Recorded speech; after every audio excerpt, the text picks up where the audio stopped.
Okay, you're hired. Diretsahang sabi ni Madam Vida. Pawang hindi na nga niya pinag-isipan pa ang kanyang sasabihin at kaagad nang tinanggap ang dalaga. Talaga po, Madam? Nautal niyang tanong. Yes, at pwede ka nang mag-start ngayon. By the way, I have one son. He's Jasper at mamaya makikilala mo na rin siya. Ngayon pa lang sasabihin ko na sa'yo. Hindi madaling pakisama ng anak ko na yon. Kaya naman I ask you to save more patience. Okay? Kung bago ka pa lang sa channel neto, ibang kwento ni Ate Jane, istorya mo, ikwento ko. Huwag kalimutang pindutin ang notification bell at subscribe button. Winona, sigurado ka na ba sa desisyon mo? Napakalayo ng Maynila dito sa Masbate. Abay kapag kinakailangan mo kami, hindi kami kaagad-agad makakapunta nitong tatay mo. Desidido ka na ba talaga ha, anak? Dahil kahit papaano naman ay nakakaraos naman tayo dito ng tatay mo. Hindi ka naman namin inoobligan na lumayo, anak.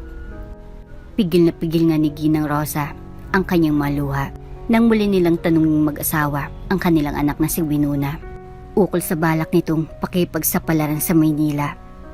Batid na napakahirap talaga ng buhay doon sa kanila, kaya naman napaisip na si Winona na makipagsapalaran na muna sa ibang lugar. Dahil nagbabaka sakali siya na baka doon ay mahanap niya ng swerte na maibibigay niya sa kanyang nanay at tatay.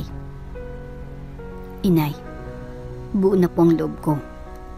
Ginagawa ko ito para sa inyo ni tatay. Diyan lang naman ako, inay, sa kabilang isla. Kapag kinakailangan ko kayo, maghahanap lang po ako ng dagat at doon ay pagmamasdan at hanapin ko ang lugar kung nasan kayo.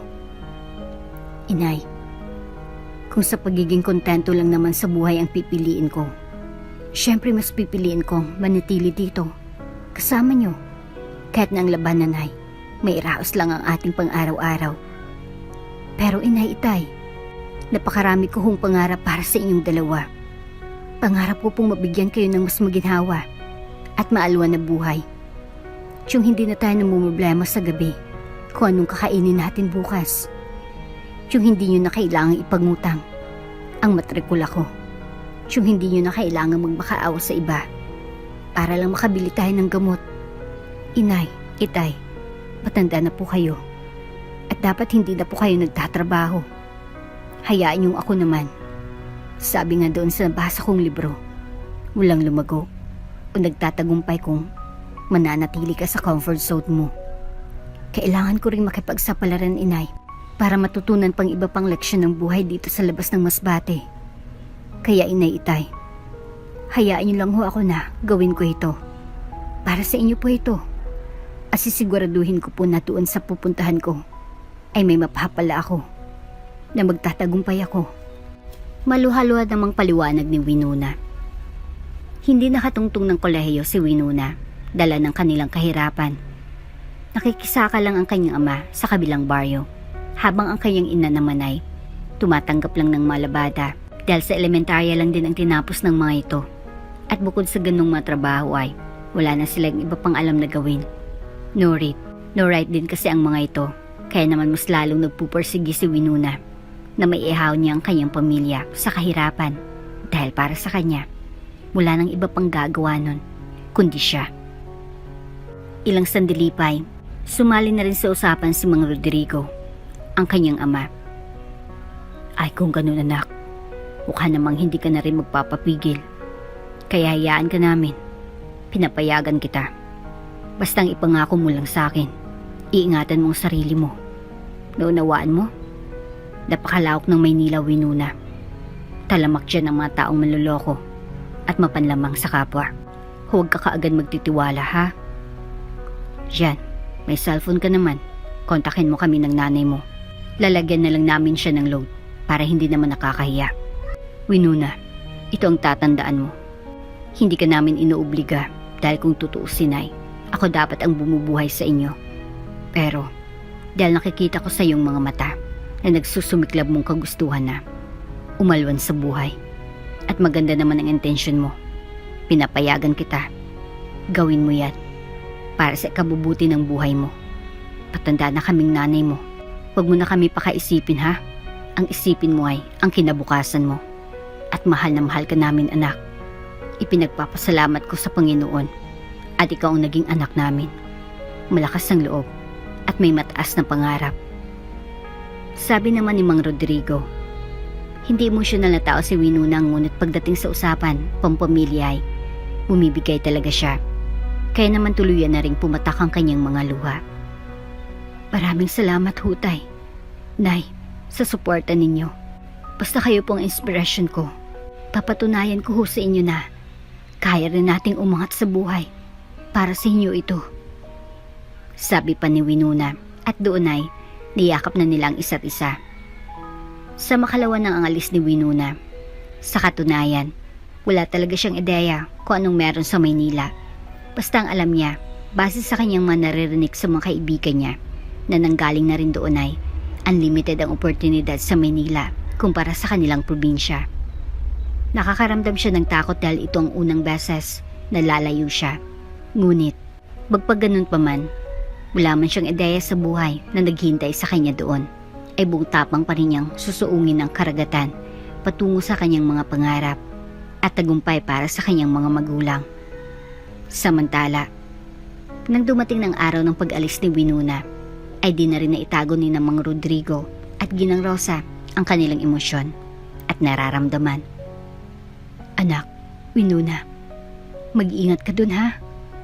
Hindi ka namin maihatid ng tatay mo dahil alam mo namang napakamalang pamasahe mula rito hanggang sa daungan ng barko. Basta anak, ipangako mo na lagi mong tatandaan at gagawin ang mabili namin ng iyong ama. Mahal na mahal ka namin, Winona.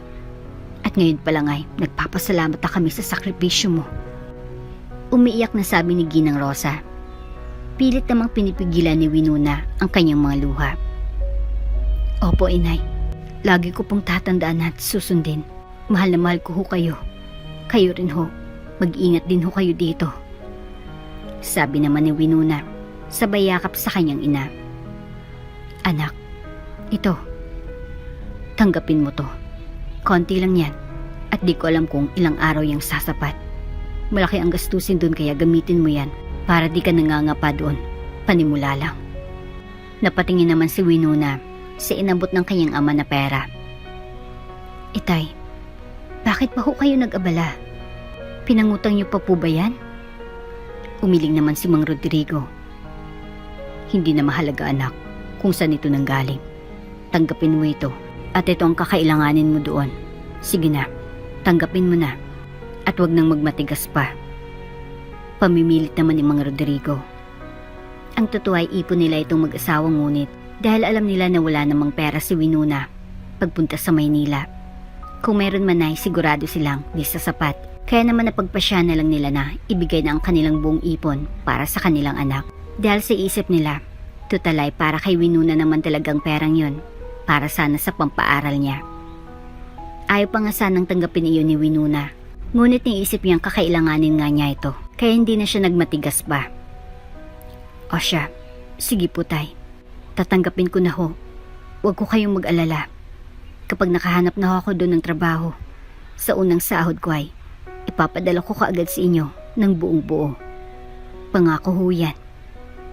Wika naman ni Winona at niyakap na rin ang kanyang ama. At bago pa nga mahuli sa biyahe si Winona ay nagpaalam na siya ng tuluyan sa kanyang mga magulang. At sa huling pagkakataon, at muli niyang niyakap ang dalawa. Matapos na sumakay na siya ng tricycle patungo na sa bus station papuntang daungan ng barko. Mabilis nakaalis si Winona at ngayon ay nakasampa na ng barko na ang tanging baon lamang sa kanyang paglalayagay, lakas ng loob at paniniwala na mabibigyan niya ng magandang kinabukasan ang kanyang mga magulang na sina Mang Rodrigo at Ginang Rosa. Nang magsimula ng umandar ang barko ay muling nilingon ni Winona ang lugar kung saan siya lumaki, nabuhay at natutong mangarap. Kaya't mahirap sila ay ipinagmamalaki pa rin niya yon dahil para sa kanya, nang dahil sa kahirapan ay mas natuto siyang mangarap ng matayop sa buhay at mas natutong harapin ang hamon ng kinabukasan. Halos inabot din ng 10 oras ang kanilang biyahe at sa wakas ay nakarating na rin si Winona sa Maynila. Ito ang unang pagkakataon na nakarating doon si Winona. Bigla siyang nalula nang mapagmasdan niya ang mga matataas na building na naroon at sangkatutak ng mga tao na parang halos lahat ay nagmamadali. Sa isip ni Winunay, baka lahat sila ay may trabaho at ang tanging kalaban lang nila doon ay ang oras. Ngayon, walang ideya si Winuna kung saan siya pupunta. Natatandaan niyang sinabi ng kanyang ama na huwag basta-basta magtitiwala sa mga tao doon dahil karamihan sa kanila ay mga manloloko at manggagamit, kaya naman mas naging mapamatsyag si Winuna at umastang hindi siya bago sa Maynila. Naisipan din muna ni Winuna na maglakad-lakad muna habang di pa niya alam kung saan talaga siya pupunta. Saan kaya ako pwedeng mag-apply na stay-in para wala nang babayaran pa sa bahay? Napakalawak pala talaga nitong Maynila. Paano ko kaya mahanap ang aking hinahanap? Mahinang sambit ni Winuna sa kanyang sarili. Sa kanyang paglalakad ay tumawag sa pansin ni Winuna ang isang karatula na nakapaskil sa may pader ng isang subdivision. Wanted yaya? Masubukan kaya to? Mahinang sabi ni Winuna sa kanyang sarili. Iginala ni Winuna ang paningin sa paligid kung sinong maaari niyang kausapin tungkol sa karatula na iyon na nakapaskil sa may gate ng subdivision. Nagtungo siya sa may guardhouse at doon nakita niya ang guard na kasalukuyang kumakain. Manong, magandang umaga ho. Masayang bungad ni Winuna sa gwardya. Ngumiti naman ang gwardya at bumate rin. Magandang umaga rin. Ano ang sa atin? Itatanong ko lamang ho yung karatulang iyon na nakapaskil sa gate. Bakante pa ho kaya? Maari ho kaya ako mag-apply? Napatingin naman ang gwardya sa itinuro ni Winuna kung nasan ang karatula. Ay, iyon ba? Alam ko ay wala pang ang nakukuha si Madam Vida. May dala ka bang biodata? Inilabas naman kaagad ni Winuna mula sa kanyang bag ang kanyang mga requirements kasama ang kanyang biodata. Ay oho, ito po. Kumpleto ho lahat yan. May ID na rin ho. Tiningnan lang naman yung sandali ng gwardya saka ibinalik muli kay Winuna. O siya, sige. Total hindi pa naman nakakalabasin na madam. Hatid na kita doon sa kanila. At baka maligaw ka pa sa lawak ng subdivision na ito. Sa sinabing iyon na gwardyay, muli namang nabuhayan ng loob si Winuna.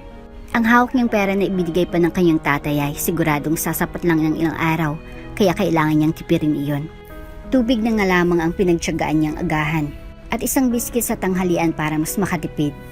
Hindi pa tapos kumain ng gwardya, kaya itinabi na muna niyang pagkain para maihatid muna ang dalaga patungo sa bahay ng tinutukoy nitong Madam Vida na nangangailangan ng bagong kasambahay. Nang makarating sila doon ay bumaba na ng tricycle patrol si Winuna. Oh, nandito na tayo. Mag-doorbell ka na lang. Para nga walang narinig si Winuna dahil napako ang paningin niya sa ganda at laki ng bahay. Kaya muling nagsalita ang gwardya. Miss, nandito na ho tayo. Maraming salamat humanong. Pagpapasalamat ni Winuna sa gwardya. Walang anuman. Sige, aalis na ako. Sana matanggap ka. At tuluyan na ring umalis ang gwardya. Ngayon ay nakatayo na siya sa harap ng bahay ni Madam Vida na kaninang tinutukoy ng gwardya. At ang tanging hiling na lang niya ngayon ay ang matanggap sana siya. Samantala, halos tingalain niya na ang buong mansyon na yon. Ganung bahay ang pangarap niya para sa kanyang magulang. Malaki, maluwag, at malinis para hindi na sila mamroblema pa. Lalo na sa tuwing umuulan na laging tumutulo ang bubungan o di kaya naman ay sasalim pa rin ng malakas na hangin ang kanilang bubong na gawa sa pinagtagpi-tagping mga lumang bubong na ipinanghingi pa ng kanyang tatay. Sa kabilang banda, ngayon ay lakas loob niya ng pinindot ang doorbell. Nakailang pindot din siya at pangatlo ay may nagbukas na rin ng gate. Sino sila? Anong kailangan nyo? Bungad ang isang matandang babae. Marahil ay isa sa mga kasambahay. Inayos naman ni Winuna ang kanyang sarili bago sumagot. Nakipagsapalaran ho ako rito sa Maynila upang maghanap ho ng trabaho. Tapos bigla ko pong nakita ang karatula sa may pader ng subdivision. Ako si Winuna Ramos. Taga Masbate pa ho ako. Tila handang-handa nga si Winuna at porsigido talagang makahanap ng trabaho kahit na bagong tuntong pa lang siya ng Maynila. At galing pa sa biyahe at pagod pa. Ganun ba, Iha? Tamang-tama nga at wala pang nakukuha si Madam Vida. Ay kailangan na rin namin ngayon. At sa tingin ko ay Mukha ka namang okay kaya sige akin ang biodata mo at ipapasa ko ngayon kay madam. Sakto at na rin siya. Pinaghintay muna niya si Winona ron sa labas para sabihin muna iyon sa kanyang amo ng si Madam Vida. Naroon naman si Madam Vida sa may balcony at kasalukuyang nagko-crochet. Madam Vida? Sambit ni Manang Edna, saka napalingon naman sa kanyang matanda. O Manang, bakit ka nandito? Tanong ni Madam Vida kay Manang Edna. Maaari ko ba kayong maabala? Tanong ng matanda.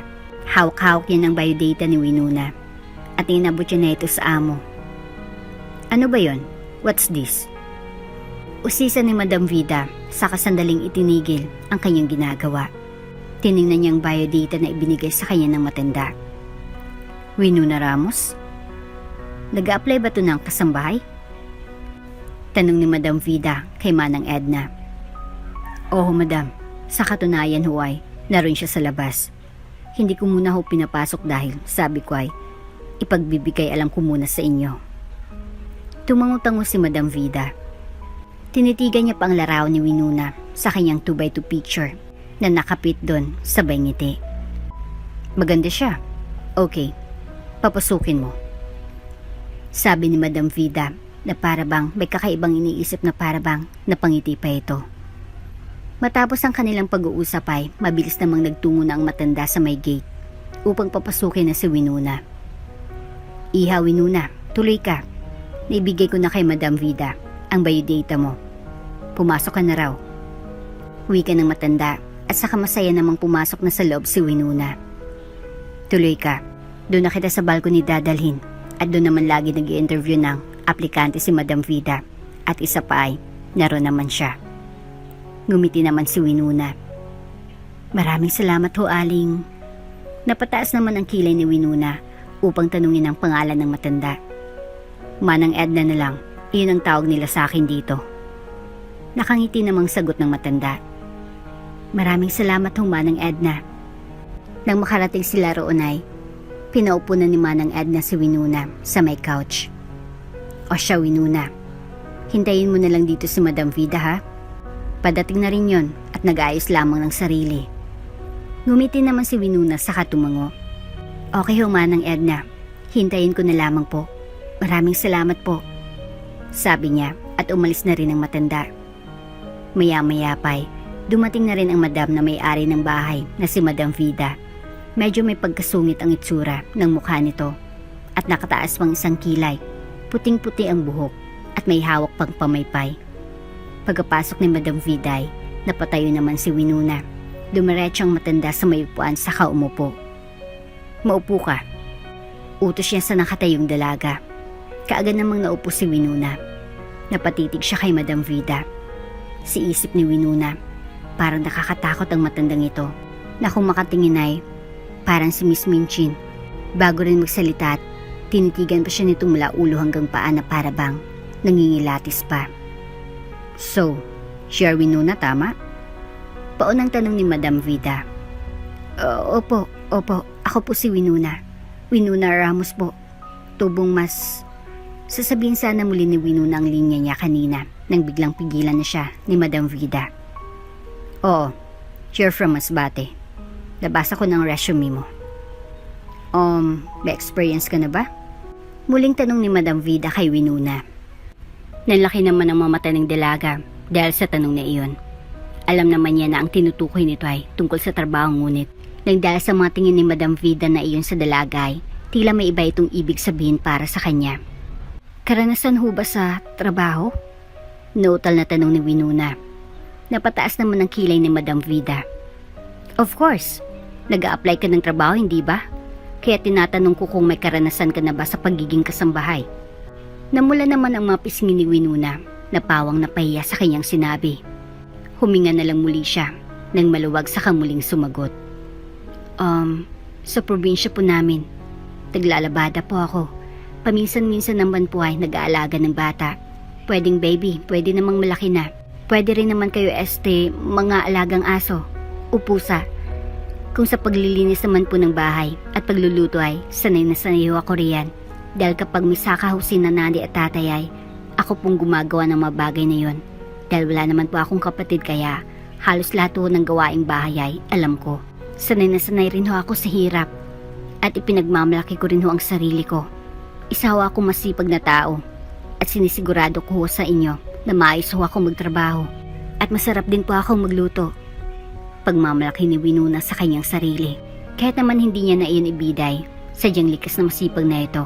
At talagang maasahan, palibhasa nga'y laki sa hirap kaya maagang namulat sa responsibilidad. Okay, you're hired. Diretsahang sabi ni Madam Vida. Pawang hindi na nga niya pinag-isipan pa ang kanyang sasabihin at kaagad na tinanggap ang dalaga. Napatango pa niya ang ulo ng matanda habang nagsasalita siya na para bang nagugusan ang nakikita niyang personalidad ng dalaga. Hindi naman makapaniwala si Winona. Sa isang iglapay, magkakatrabaho na siya na halos kakarating lang niya sa Maynila. Na may mahabang biyahe, ay biyaya kaagad ang bumungad sa kanya. Talaga po, madam? Nautal niyang tanong. Yes, at pwede ka na mag-start ngayon. Stayin ang trabaho rito. Ibig sabihin, dito patira kita rito at pakain. Maayos ako magpasahod. Pakukwento naman yan sa ng mga makakasama mo. Mabilis ako magtiwala pero mabilis din yung mawala kapag lumabag ka sa mga panuntunan ko rito sa bahay. Pero sa tinagal-tagal na ng mga kasambahay ko rito, wala pa namang nakakalabag sa kanila ng tiwala ko. Maayos lamang silang nagtatrabaho at sana'y sila ang tularan mo kung gusto mo magtagal rito. Naintindihan mo ba? Paliwanag ni Madam Vida. Habang nagpapaliwanag ang matanday, napapaaong naman ang malabi ni Winona. Sabik na kasi siyang ipaalam ito sa kanyang nanay. At sa tatay na sa wakas ay nakahanap na siya ng trabaho na stay-in. Tapos parang ang ganda-ganda pa ng pasahod ng kanyang amo. Yun nga lang mukhang medyo stricto. Pero ayos lang sa kanya dahil ang mahalaga sa kanya ngayon ay may trabaho na siya. Opo, naunawaan ko po. By the way, I have one son. He's Jasper at mamaya makikilala mo na rin siya. Ngayon pa lang sasabihin ko na sa'yo. Hindi madaling pakisama ng anak ko na yun. Kaya naman, I ask you to save more patience. Okay? At dito na nga po nagtatapos ang Kabanata 1. Hoy, sino ka? Magdanakaw ka no? Umalis ka rito kundi tatawag ako ng pulis. Bulalas ni Winona nang makitang isang lalaki na kasalukuyang nakahigaron sa damuhan sa kanilang hardin. At nakataplas pa ito. What the hell are you saying? Nakasimangot na sagot naman ng binata. Hoy, sino ka? Umalis ka rito. At bakit nakahiga ka dyan na parang isang prinsipe? Kapag hindi ka pa umalis, isusumbong kita sa amo ko. Matapang na sabi ni Winona. Okay, sige. Isumbong mo ako sa amo mo. Paghamon pa ng binata. Sa nakaraang kabanatay, nagdesisyon si Winona na makipagsapalaran sa Maynila para maiahon ng kanyang mga magulang sa kahirapan. At sa kabutihang palad, ay agad siyang natanggap bilang kasambahay sa isang malaking mansyon. Kabanata 2. Tumango naman si Winona. May anak po pala kayo. Sige po. Ako na po ang bahala. Nakangiting sagot naman ni Winona. Anyway, okay. Magpasama ka na lang kay Manang Edna, yung kausap mo kanina. Tumayo na rin si Madam Vida matapos ipaliwanag ang lahat kay Winona. Sige ho, madam. Salamat po. Pagtugo naman ni Winona. Okay, I'll go ahead. At tuluyan na ring lumabas ng balcony si Madam Vida. Sumunod na rin si Winona. Sa paglabas niya ay nadatnan naman niya si Manang Edna na naroon na rin sa labas ng pinto. Winona. Pagtawag ni Manang Edna kay Winona. Ikinagulat naman ito ng dalaga. Manang, kanina pa po kayo riyan? Gulat yung tanong sa matanda. Hindi, kakaakyat ko lang. Ano, tanggap ka na ba? Opo, maari na raw po ako magsimula ngayon. Masayang wika ni Winona. Naku, mabuti naman. Sagot ni Manang Edna. Nang may ayos ni Winona ang kanyang magamit at nang makakain at makapagpahinga ng konting minuto ay inuna niya nang gawin ang pagdidilig sa hardin. Habang nagdidilig siya ay ninanamnam pa niya ang pagkakataon na yon dahil hindi pa rin niya akalain na nagkatrabaho kaagad siya. Naipaalam na rin niya ito sa kanyang ama't ina, kaya labis nila itong ikinatuwa na malamang nakarating ng ligtas doon si Winona sa Maynila at di na rin nahirapan sa paghahanap ng trabaho. Samantala, natigilan naman si Winona nang mapatingin siya sa kanyang bandang kaliwa at namilog ang mga mata nang mapansing may lalaking nakahiga roon at wala pang saplot ng pang-itaas na katawan nito. Hoy, sino ka? Magnanakaw ka no? Umalis ka rito kung di tatawag ako ng pulis. Bulalas ni Winona nang makitang isang lalaki na kasalukuyang nakahiga ron sa damuhan sa kanilang hardin at nakataples pa ito. Napabalikwas naman sa gulat ang lalaki na walang suot pang itaas dahil sa malakas na sigaw na yun ni Winona. Hindi naman mapakali si Winona dahil sa asta ng lalaki. Sino ba naman ngang hindi magugulat at mapapabulalas kung basta-basta kang makakita ng nakataplas na lalaki na nakahiga sa may damuhan sa kinaroroonan niya doon sa may hardin?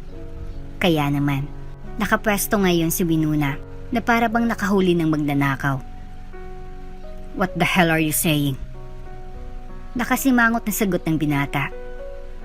Masama nga ang gising nito dahil bago pa lang sana siyang nakakapahinga nang bigla namang sigawan siya ng babae. Hoy, sino ka? Umalis ka rito. At bakit ka nakahiga dyan na parang isang prinsipe? Kapag hindi ka pa umalis, isusumbong kita sa amo ko. Matapang na sabi ni Winona.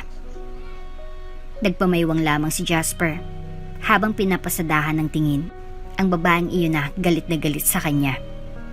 Ngumunguya pa ito ng chewing gum kaya lalong mas naiinis sa kanyang dalaga dahil pakiramdam niya ay hindi natatakot ang lalaki at walang pakialam sa sinabi niya. Okay, sige. Isumbong mo ako sa amo mo.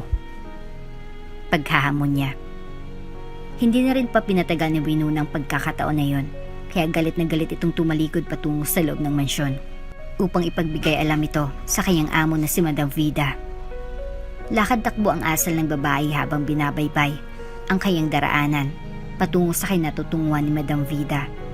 Nakasalukuyan namang abala sa kanyang sa pagkukrochet sa may balcony. Sa tindi ng emosyon ng dalaga, hindi niya na namalayan na nakasunod na pala sa kanya ang nakataples na lalaki at nakasabit pa ang kanyang itim na damit sa kanyang balikat. Madam Vida! Madam Vida! May kailangan ho kayong malaman. Pinasok ho tayo ng isang magnanakaw. Sigaw ni Winona habang papalapit sa madam. Nagsilabasan din nun ang ilang mga katulong, kabilang si Manang Edna, upang alamin kung bakit ba nagsisigaw itong si Winona. Napatayo naman ang madam dahil sa malakas na sigaw na yun ni Winona. Winona, bakit ka ba sumisigaw? At ano yung magnanakaw na sinasabi mo? Nasaan? Kunot noong tanong ni Madam Vida kay Winona. Doon ay nakatayo na rin si Jasper sa kanyang likuran habang pinapanood ang pagsusumbong niya sa madam. Pagtalikod niya ay doon niya nakita si Jasper kaya napabalikwas siya sa gulat. Yan! Siya yun, Madam Vida. Siya yung magnanakaw na makapalang mukha na nahuli kong nakikihiga doon sa may damuhan sa hardin. Alam ko may masama siyang balak. Nararamdaman ko. Kitang-kita naman sa... Sandali siyang natigilan ng masipat niya ang abs ni Jasper. Bahagya nga siyang napalunok habang nakatago sa likod ng madam. Sa hitsura niya, mukhang hindi siya mapagkakatiwalaan. Tingnan niyo oh, gumingisi pa. Sus ko, Madam Vida. Tumawag na kayo ng mga pulis o ng bodyguards. Baka saktan pa tayo niyan. Pagpapatuloy ni Winona. Habang si Jasper naman ay napapangisi na nga lang at napapailing na lamang sa inasta ni Winona. Kaya't sinama ng Ednay napapitik pa sa kanilang noo at pasimple pang natatawa dahil ang lalaking tinutukoy na magnanakaw ni Winona ay walang iba kundi ang nag-iisang anak ni Madam Vida na si Jasper. Maya-maya pa ay umimik na rin si Madam Vida.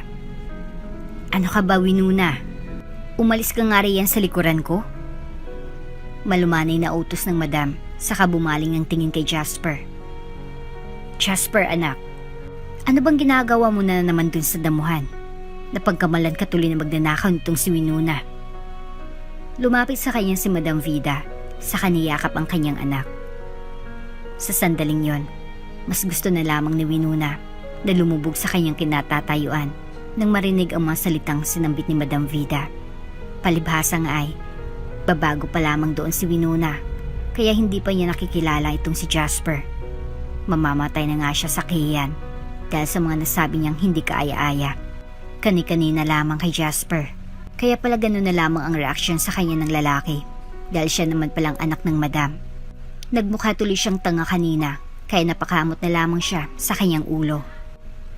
Why do I need to explain pa eh? Fave spot ko yun, ma. At isa pa, sino ba yung babaeng yan? Nag-hire ka na naman ng bagong katulong? Inis na wika ni Jasper sabay tingin kay Winona. Nag-iwas naman ng tingin si Winona dahil alam niyang nagalit sa kanya si Jasper. Hay nako, hindi lang kayo nagkaunawan nitong si Winona. Winona, halika nga. Tawag ng madam kay Winona. Nahiya pa ngang lumapit ang dalaga dahil sinasta niya kanina. Sumisigaw na nga siya sa kanyang loob dahil sa katangahan niyang yon.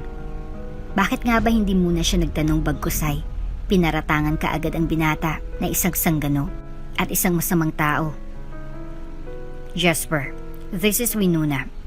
Bago lang siya rito at ngayon lang siya nagsimula.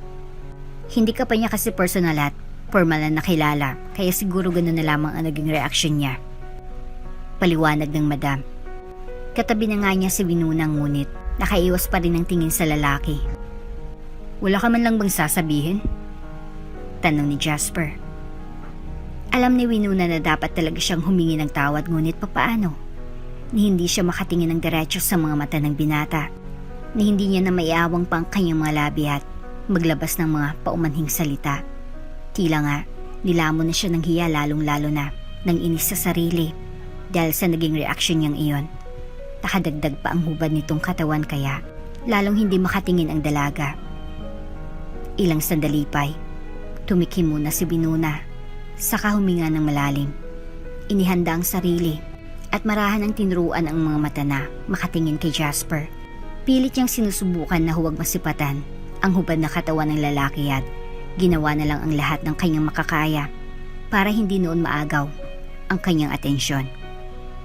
Sorry po Sir Jasper. Hindi ko po naman alam na anak kayo ni Madam Vida.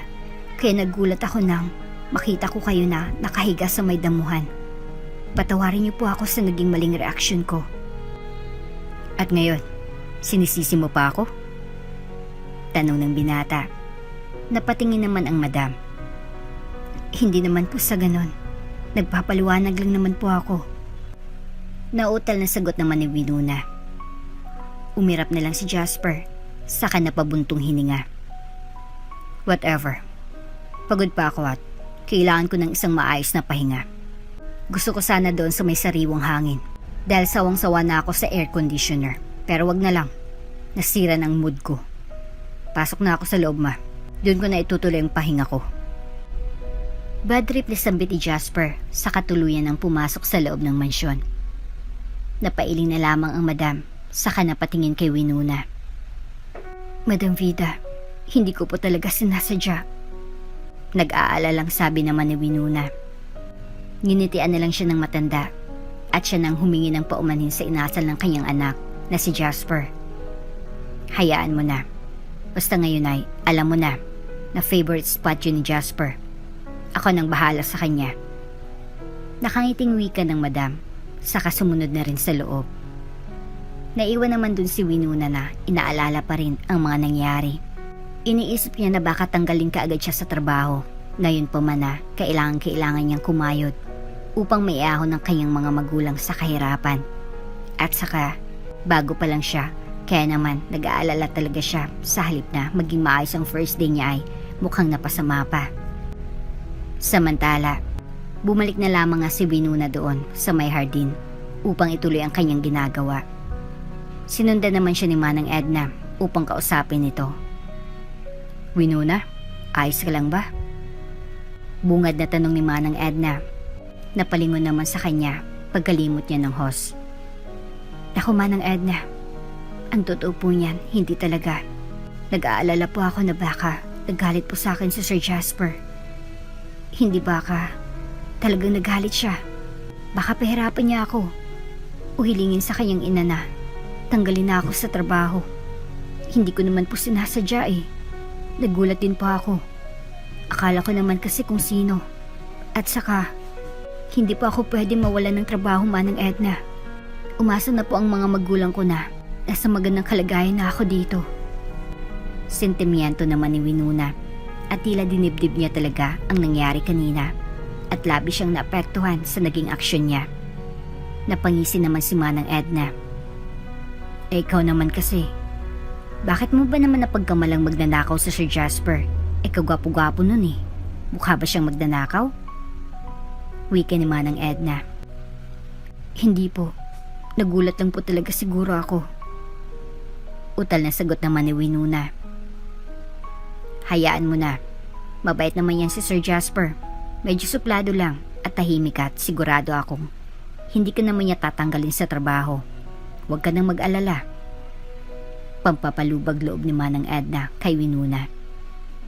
Kinagabihan. Dahil ito ang unang linggo ng pagbabalik ni Jasper sa Pilipinas, ay nagset ito ng isang pool party. Imbitado ang kanyang mga mayayamang kaibigan at iba pang mga anak din ng mga negosyanteng katulad nila. Naroon din ang ilang mga kakilala at magagandang modelo na kaibigan din nila at lahat ng mayayaman pa nilang mga kakilala. Bro, boring na ba sa LA kaya umuwi ka na rito? Sabi ni Dom kay Jasper. Saka inakbayan siya ng kaibigan. Halos mapuno na ang mga lugar na pinagdausan nila ng party, hindi pa man lumalalim ang gabi. Inom, sayawan, babayang asta ngayon ni Jasper. Tila nadalangan nito dito sa Pilipinas ang uri ng pamumuhay na meron siya doon sa LA. Palibhasay, spoiled din na halos sunod lahat ng luho kaya naman. Sakit na rin siya sa ulo minsan ng kanyang ina. Sa kanya na nga rin pinahawak ang ilan nilang negosyo doon sa LA. Kaya napatigil din siya doon ng ilang taon.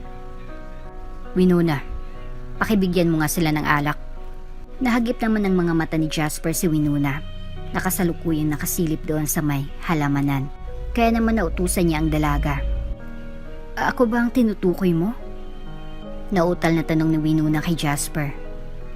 May ibang Winona pa ba dito? At may iba pa bang utusan dito? Mayabang at walang galang na sagot naman ng lalaki. Naningkit ang mga mata ni Winona dahil sa taglay nitong kahambugan.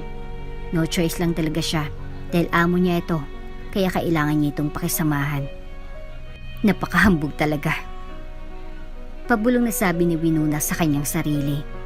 Nakatingin din sa kanyang ilang mga kaibigan Jasper nang iba'y patawa-tawa pa. May sinasabi ka? Napatingin naman sa kanya si Jasper. Wala, sabi ko.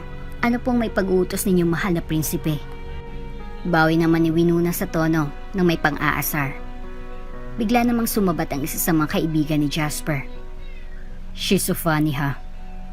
Tatawa-tawa niyang sabi. Maya-maya pa'y nagsabi na rin ng utos si Jasper kay Winona na kasalukuyang nakatanga sa kanila. Shh! Kuha mo kami ng alak sa bar. Makibilisan mo ha. Utos si Jasper. Ngumiti na lang ng pilit si Winona sa kasunod sa pinag-uutos ng kanyang amo si Jasper. Tagmamadali na rin siyang tumalikod dahil ayaw niya nang makita pa ang pagmumukha ni Jasper. Bisit na yon. Yabang-yabang.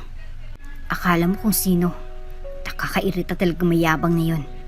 Hindi naasahan ni Winona na ganito palang ugali ng kanyang amo na si Jasper na naturingang nakapag-aral pero hambog naman at mayabang.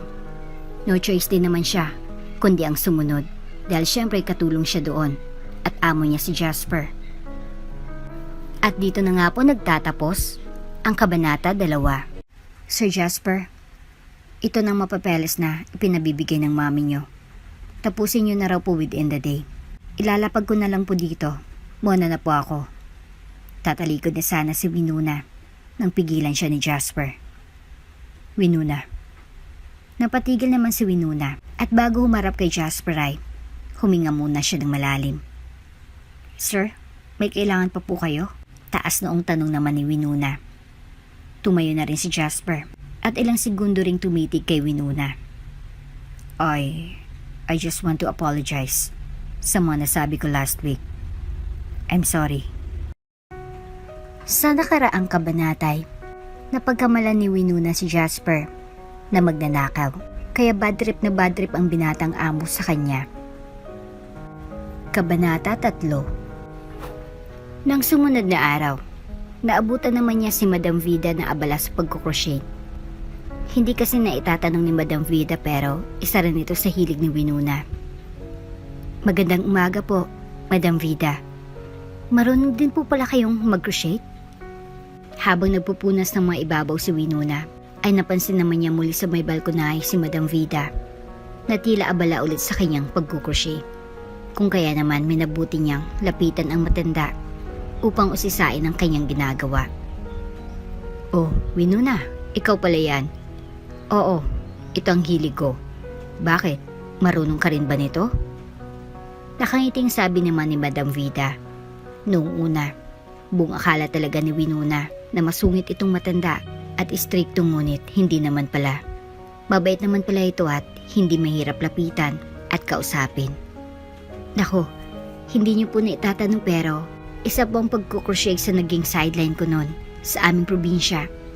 Nung high school po ako, kapag wala pa akong pambaon, pinapahiram pa ako ng aking matalik na kaibigan ng kanyang crochet materials para gumawa ng ilang mga bagay na maaari kong ibenta.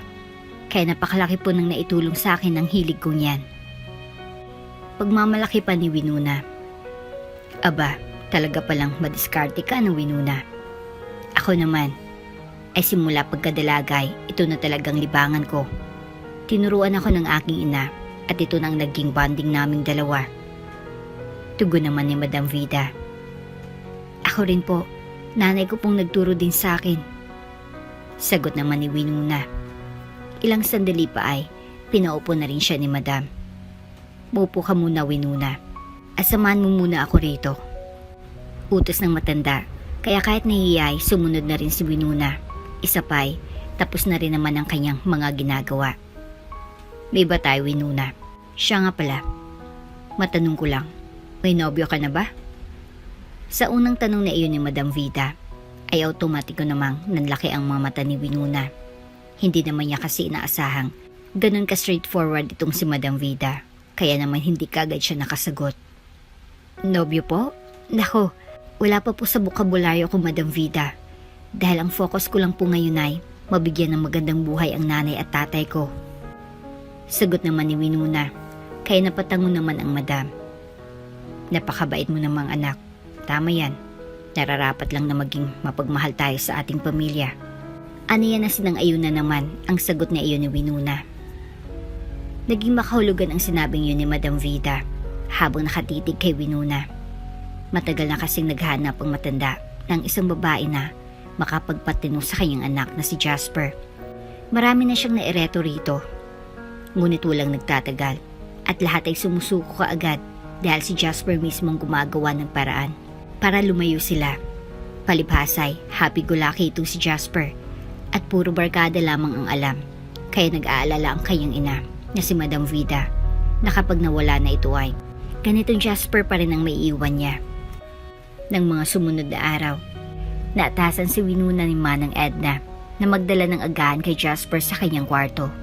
Sanay kasi ito na doon nag-aalmusal at gabi lamang nasasamahan ng kanyang ina sa pagkain sa hapagkainan.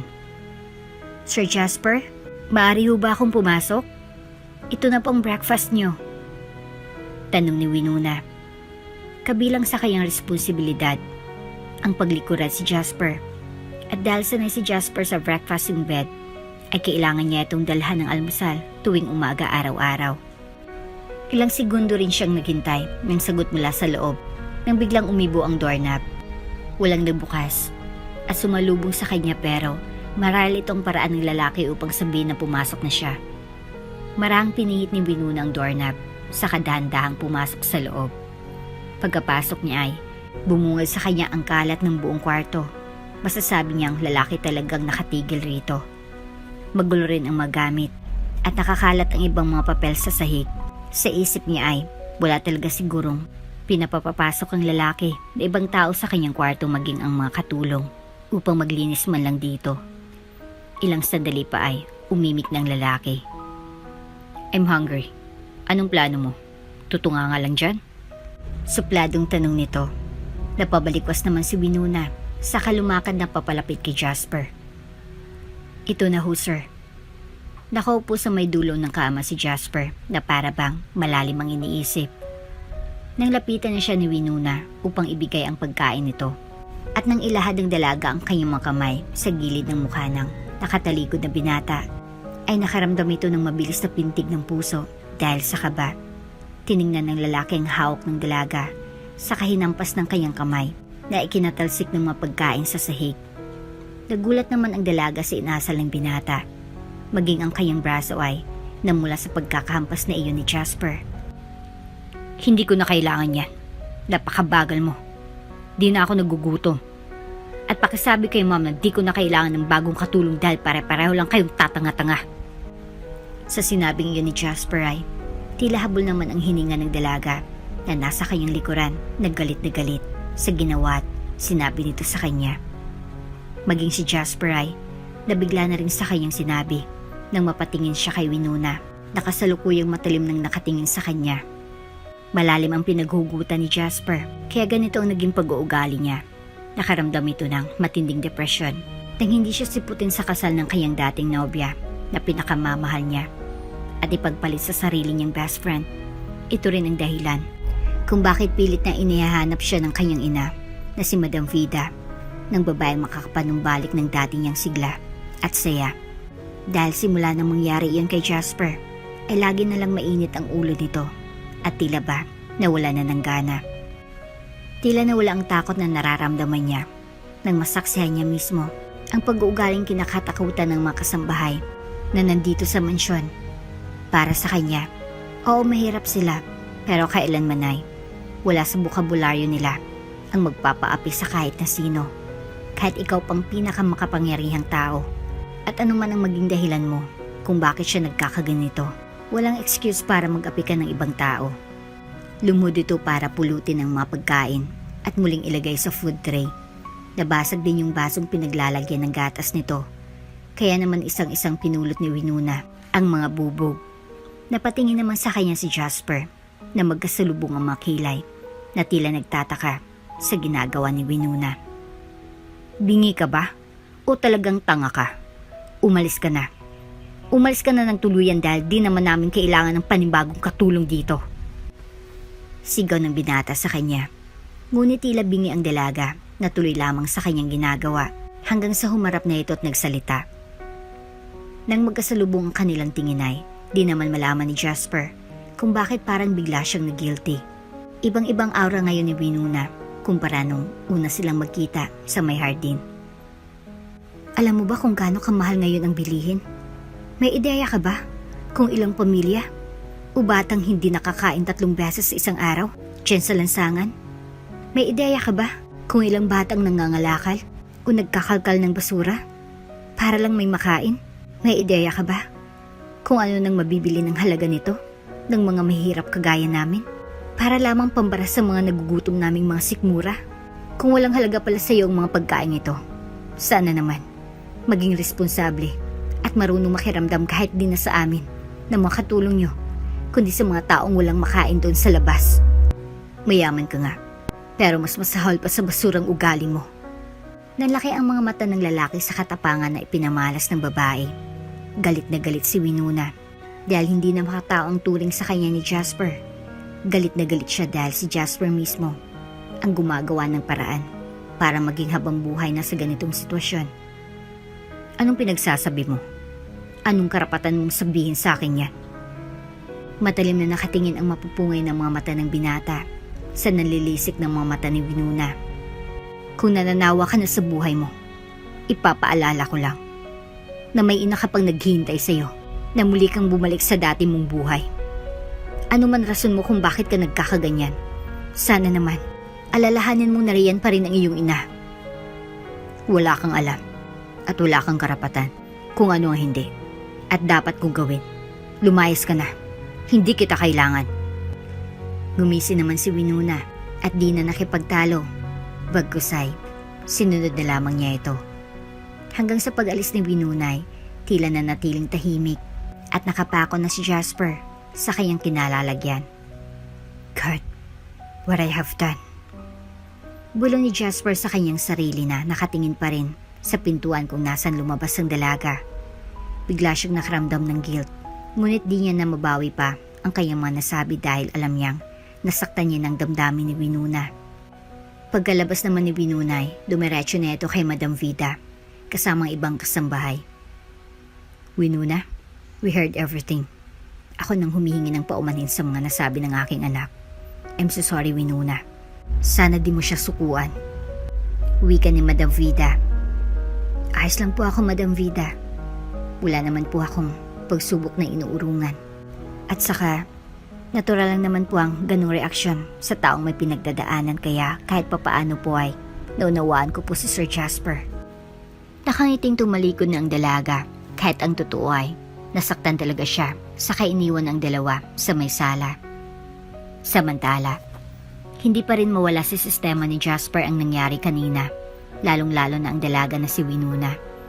Alam niyang nabigla siya at napasobra na siya sa mga nasabi niya, pero hindi naman siya yung tipo ng tao na magpapakumbaba at magbababa ng pride para lang sa isang babae, maliban sa kanyang dating nobya na iniwan na siya. Aminado siya na hanggang ngayon ay mahal pa rin niya si Gladys, ang dating niyang nobya. Ngunit, unti-unti na rin naman niyang tinuturuan ang kanyang sarili mula sa sakit na naramdaman niya rito dahil gustong-gusto niya nang makawala sa paghihirap na ito.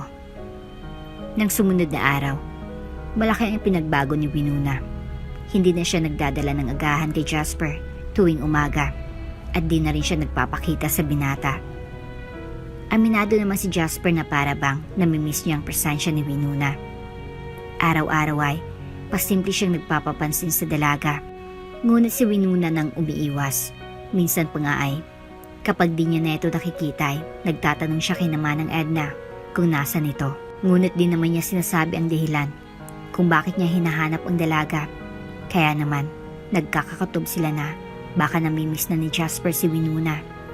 Kaya naman nang malaman ito ni Madam Vida, ang bagay na iyon ay, nagkaroon lalo siya ng ideya. Winuna, pakidala nga nitong mga papeles kay Jasper. Nasa may balcony siya. Pakunwaring utos ni Madam Vida kay Winuna, ngunit ang totoo ay, gusto lang niya na muling paglapitin ang dalawa. Ako po? Tanong ni Winuna. Oo, may iba pa bang Winuna rito? Sige na, dalhin mo na ito. Pakisabi na rin na kailangan niya nang matapos ang report within the day. Utos pa ni Madam Vida. At inabot niya sa babae ang mga papeles na ipinabibigay niya sa kanyang anak na si Jasper. Wala na ring nagawa si Winuna, kundi ang sumunod dahil alangan nga naman na di siya sumunod. Amo naman niyang nag-uutos sa kanya. Kaya naman, iniwan na muna sandali ni Winuna ang kanyang ginagawa sa katinungunang kinaroroonan ni Jasper. Nadatnan niyang binata na kasalukuyang nagpapahangin sa may balcony at nakataplas na naman. Tumikim muna siya bago nagsalita. Sir Jasper, ito ng mga papeles na ipinabibigay ng mami niyo. Tapusin niyo na raw po within the day. Ilalapag ko na lang po dito. Muna na po ako. Tatalikod na sana si Winuna nang pigilan siya ni Jasper. Winuna. Napatigil naman si Winuna at bago humarap kay Jasper ay huminga muna siya ng malalim. Sir, may kailangan pa po kayo? Taas noong tanong naman ni Winuna. Tumayo na rin si Jasper at ilang segundo ring tumitig kay Winuna. I just want to apologize sa mga nasabi ko last week. I'm sorry. Hindi makapaniwala si Winuna. Nahingi ng tawad sa kanya si Jasper. Alam ni Winuna na madaling manakit ng damdamin ng kapwa, ngunit mahirap humingi ng tawad. It takes days and week and courage para magawa ito. At masabi ni Jasper at para kay Winuna, para sa mga lalaki ay hindi ganun kadaling magbaba ng pride. Kaya naman kahit na na-offend talaga si Winuna sa nagawa sa kanya ng amo niyang si Jasper, ay tinanggap na rin niya ang paghingi ni Jasper ng tawad. Dama ko naman pong tapat kayo sa inyong sinabi. at bukal sa loob nyo ang paghingi ng tawad. Kaya naman sige po. Apology accepted na po. Nakangiting sagot ni Winona. Na-offend man siya ni Jasper ay mas nilaliman na lang niya ang kanyang pag-unawa dahil alam niyang may pinagdadaanan ang lalaki at alam niyang mabuting tao naman si Jasper dahil sa pagpapakumbaba nito sa kanya ngayon. Samantala, dahil ayos na naman silang dalaway, sandali muna silang nagkwentuhan doon. Pasimpleng umisi si Winona. Sa tingin ko, nahila ka na masyado ng mapait na nakaraang nangyari sa'yo at tila nakalimutan mo na yung isang bagay. Ramdam ko na may mabigat kang pinagdadaanan, Sir Jasper. At gusto ko lang na malaman mo na hindi ka nag-iisa. Nandiyan ang mami mo, si Madam Vida. Alam mo ba, nalulungkot siya kapag nagkakaganyan ka. Mahal na mahal ka niya, higit pa sa mga babaeng nagdaan sa buhay mo. At tinitiyak ko sa'yo na iwan ka man ng lahat ng tao sa mundo. Tanging ang nanay mo lang na si Madam Vida ang hinding-hindi mangiiwan sa'yo. Kaya Sir Jasper, sana po, hindi man sa ngayon, pero sana po ay manumbalik na yung sinasabi nila sa akin nang paulit-ulit na dating kayo. Matanda na po yung nanay nyo. Sana po ay muling maibalik na yung dating banding nyo sa isa't isa. Sa sinabing iyon ni Winona, tila natauhan si Jasper. Buong buhay niya, tinuon lang niya ang kanyang sarili sa kalungkutan. Kinulong niyang sarili sa 4 na sulok ng kanyang madilim na silid. At itinali niyang sarili sa pait ng kahapon na nangyari sa naging paghiwalay nila ni Gladys. Kalahati ng kanyang isip ay nagsasabing huwag makinig kay Winona. Ngunit ang kalahati ay nagsasabing tama nga ito. He still have his mom. Na hindi niya na ito nakakamusta o nakakausap man lang. Napako na siya sa hindi purong pagmamahal kay Gladys. Niwala na siyang ideya kung ano nang pinagdadaanan ng ina dahil nilamon na siya ng puot at galit sa kanyang puso sa nangyari sa dating karelasyon. Yeah, at ngayon ko lang na-realize yan, Winona. That's why I wanna say sorry and thank you for not giving up on me. Lagi ko na rin nasisingalan si Mommy kaya kailangan kong makabawi sa kanya. Siya na lang ang meron ako na kailanman ay di mang-iwan sa akin. At tama ka doon, Winona. So, thank you. Thank you talaga. Wala po yun. Ang mahalagay, unti-unti na rin kayong naliliwanagan. Sabi ni Winona kay Jasper. At dito na nga po nagtatapos ang Kabanata 3. Kinakabahan ako. Mahinang pag-amin ni Winona kay Jasper. Tumingin naman sandali si Jasper sa mukha ng dalaga. Is this your first time? Tanong niya.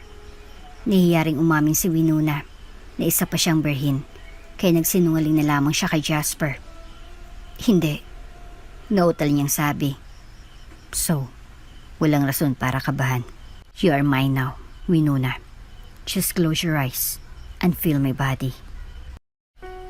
Sa nakaraang kabanatay, unti-unting pinarealize ni Winona kay Jasper na kailangan nitong i-let go ang nakaraan at magpatuloy sa buhay dahil maraming nagmamahal sa kanya, lalo ng ina nito na laging nandyan para sa kanya. Kabanata 4. At simula ng araw na yon ay hindi na rin mapaghiwalay ang dalawa at mas naging malapit sa isa't isa dahil kahit papaano ay may pinag-aralan naman si Winona kaya naman kinuha na rin siya ni Jasper bilang assistant niya. Pero doon lamang sa kanyang opisina sa bahay siya magtatrabaho. Nang ibalita ito ni Winona sa kanyang nanay at tatay ay labis namang natuwa ang dalawa na nakaabot doon ang kanilang anak ng 1 taong mahigit nang walang nagiging problema. Tapos tumaas pang posisyon nito.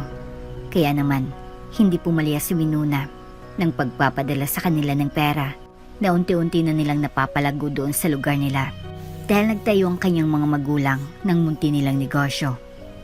Samantala, nagugustuhan na rin ni Madam Vida si Winona para kay Jasper dahil tunay na napakalaki ng ipinagbago nito at mas lalong naging close na rin silang mag-ina. Alam niya rin at dama niya na nagugustuhan na rin ni Jasper si Winona. Kaya naman siya nang gumawa ng paraan para magkaaminan na sila ng damdaming dalawa.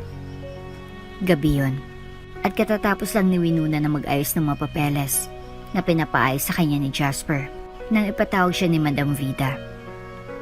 Winona, paalis ako ngayon at magkikita kami ng mga amiga ko. Nagsabi na rin ako kay Jasper pero di ko alam kung naunawaan niyang sinabi ko, so ikaw na lang ang bahala magpaliwanag sa kanya. Naroon siya sa kwarto niya. Puntahan mo siya at ako ay aalis na. Sabi ni Madam Vida kay Winona. Tumango na lang siya sa utos na yon ng Madam. Anong oras po kayo uwi at saang lugar ang punta niyo? Para kung sakaling magtanong si Sir Jasper ay may masasagot po ako. Tanong naman ni Winona. Magbo-ballroom dancing lang kami kamo ng mga amiga ko. Matagal-tagal ko na rin hindi na ibabanat ang mabuto-buto ko kaya naman. Magwa-warm up muna akong mamaya. Sagot ni Madam Vida. Sige po. Sasabihin ko na lang kay Sir Jasper. Siya, sige. Pumanik ka na at aalis na rin ako. Sabi ni Madam. Wala namang kamalay-malay si Winona na may masama na palang pinaplano itong matanda. Pagkaakyat ni Winona at pagkapasok sa may pintuan ay doon na marahang inilak ni Madam Vida ang kwarto ng kanyang anak na si Jasper. At ang dahilan niya ay para magkaroon ng oras ang dalawa para sa isa't isa. Nagulat pa nga si Winona nang makitang tanging tuwalya lamang ang saplot ni Jasper sa kanyang bewang. Winona, why are you here? Tanong ni Jasper kay Winona nang mapapikit ang babae. Ano po? Pinapasabi lang po ng mami niyo na lalabas lang daw siya kasama ng kanyang mga amiga para mag-ballroom dancing. Yun lang po. Sige po, aalis na ako. Pagtalikod ni Winona at nang bubuksan niya na ang pinto ay di niya na ito mabuksan. Pulit-ulit pa niyang pinihit ang doorknob ngunit ayaw talagang bubukas kaya naman nagtaka na si Winona. Teka, bakit nakalak ang pinto? Naka-automatic po ba ito, Sir Jasper? Tanong niya. Natawa naman si Jasper nang mahina, saka inahakbang ang kanyang mga paa papalapit kay Winona. Mas lalo lamang kinaba ng babae nang papalapit na ito. Hindi rin siya makatingin ng diretso kay Jasper. Tabi ka, ako na. Sabi ni Jasper, saka sinubukan ring ipihit ang doorknob. At doon na pagtantong, nakalak na nga ang pintuan. Isa lang ang pwedeng kumuha nito. At alam niyang si Madam Vida yon. It's locked. Baka bukas ka pa makakalabas pag dumating na si Mommy. Wika ni Jasper sa muli nang bumalik sa kanyang closet upang kumuha ng boxer. Hindi naman maintindihan ni Winona ang kanyang gagawin. Kaya't namamawis na ang mga palad, kaya't na sobrang lamig doon sa loob ng kwarto ni Jasper. Di niya maunawaan kung bakit naman iyon gagawin ni Madam na ilak sila doon. Ano nga bang plano niya sa dalawa? Samantala, nang makabilis na si Jasper ng pang-ibabay, nagtungo naman siya sa may eskaparate upang magbukas ng isang mamahaling wine. Umiinom ka ba? Masarap to. Fresh from England pa to. You want? Tanong ni Jasper. Hindi naman mapakali si Winona dahil ang gusto lang niya sa mga oras na yun ay ang makalabas sa silid na yun. Okay lang po ako. Salamat. Wala ka bang ibang magagawa, Sir Jasper, para mabuksan itong pinto? Tanong ni Winona. Nananatili pa rin nakatayo sa may tabi ng pintuan. Napangisi naman si Jasper at habang nagsasali ng wine ay tumingin pa kay Winona. Wala akong susi at saka huwag kang mag-alala, wala naman akong gagawin sa'yo. Halika na dito, ito ng wine mo, sabi ni Jasper. Tiwala naman sa kanya si Winona pero syempre di pa rin naman mawawala sa kanya yung kaba. Kaya nakakakaba naman talaga yung makukulong ka sa isang kwarto kasama ang isang gwapong lalaking katulad ni Jasper. Sa pagkakataong yon, ay tanging sina Jasper at Winona na lang ang naroon sa kwarto. Huminga na lang din ng malalim si Winona, saka humakbang na rin papalapit sa lalaki. Tamang kwentuhan lang, at napainom na rin si Winona. At doon na nga tuluyang ikunento ni Jasper ang kanyang nakaraan, at ang dahilan kung bakit bigla siyang nagbago. Habang lumalalim ang gabi ay, marami na rin natutuklasan si Winona tungkol sa pagkatao ni Jasper. Katulad ng mabait naman pala ito at tunay na malambing na tao. Nagbago lang siya ng kanyang ugali at muwi sa dati niyang nobya at naging kalaguyo nito. Kaya nabuhay siya noon sa puot at galit. Ngayon, na alam na ni Winona ang nakaraan ni Jasper ay pakiramdam niya ay nagugustuhan niya ng ilan sa mga karakter nito. Maya-maya pa, dala ng kalasingan ay may isang hiniling si Jasper. Sa hiling niyang iyon ay alam na ni Winona ang ibig sabihin nito. Ngunit mas gusto niyang magmaangang-maangan dahil inosente pa naman talaga siya pagdating sa bagay na yon. Bakit? Anong gagawin natin? Utal na tanong ni Winona at talagang kinakaba na rin siya. At this moment, I just want you to trust me. Mahinang sabi naman ni Jasper at malapit na nga ang kanyang mukha sa mukha ng babae.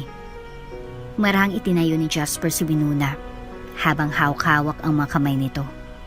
Hindi malaman ni Winona pero kusa na lamang sumama ang kanyang katawan sa lalaki. Automatiko siyang sumunod na tila ba. Nahipnotismo na ng taglay na karisma ni Jasper. Nang makarating sila sa kama, ay doon na siya inuupo ng lalaki. Madilim ang buong silid.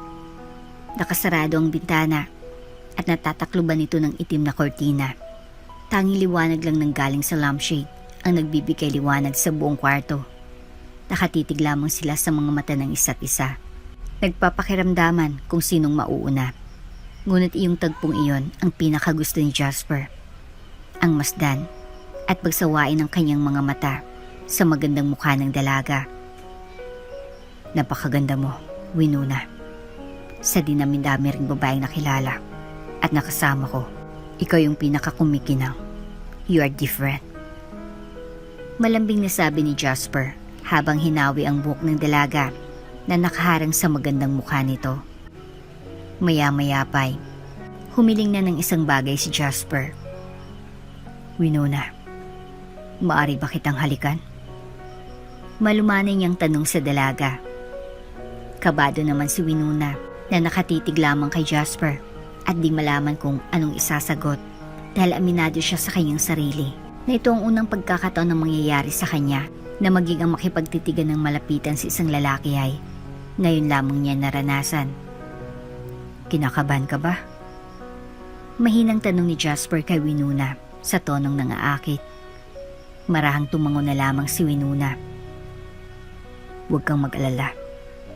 I'll be more gentle, sabi ni Jasper at mas inilapit pa ang kanyang mukha sa inosenteng mukha ni Winona.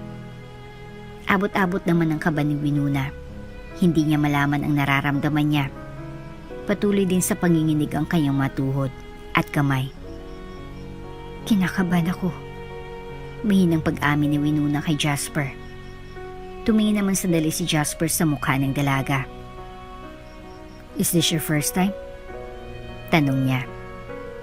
Nahiyaring umamin si Winona na isa pa siyang birhen kaya nagsinungaling na lamang siya kay Jasper.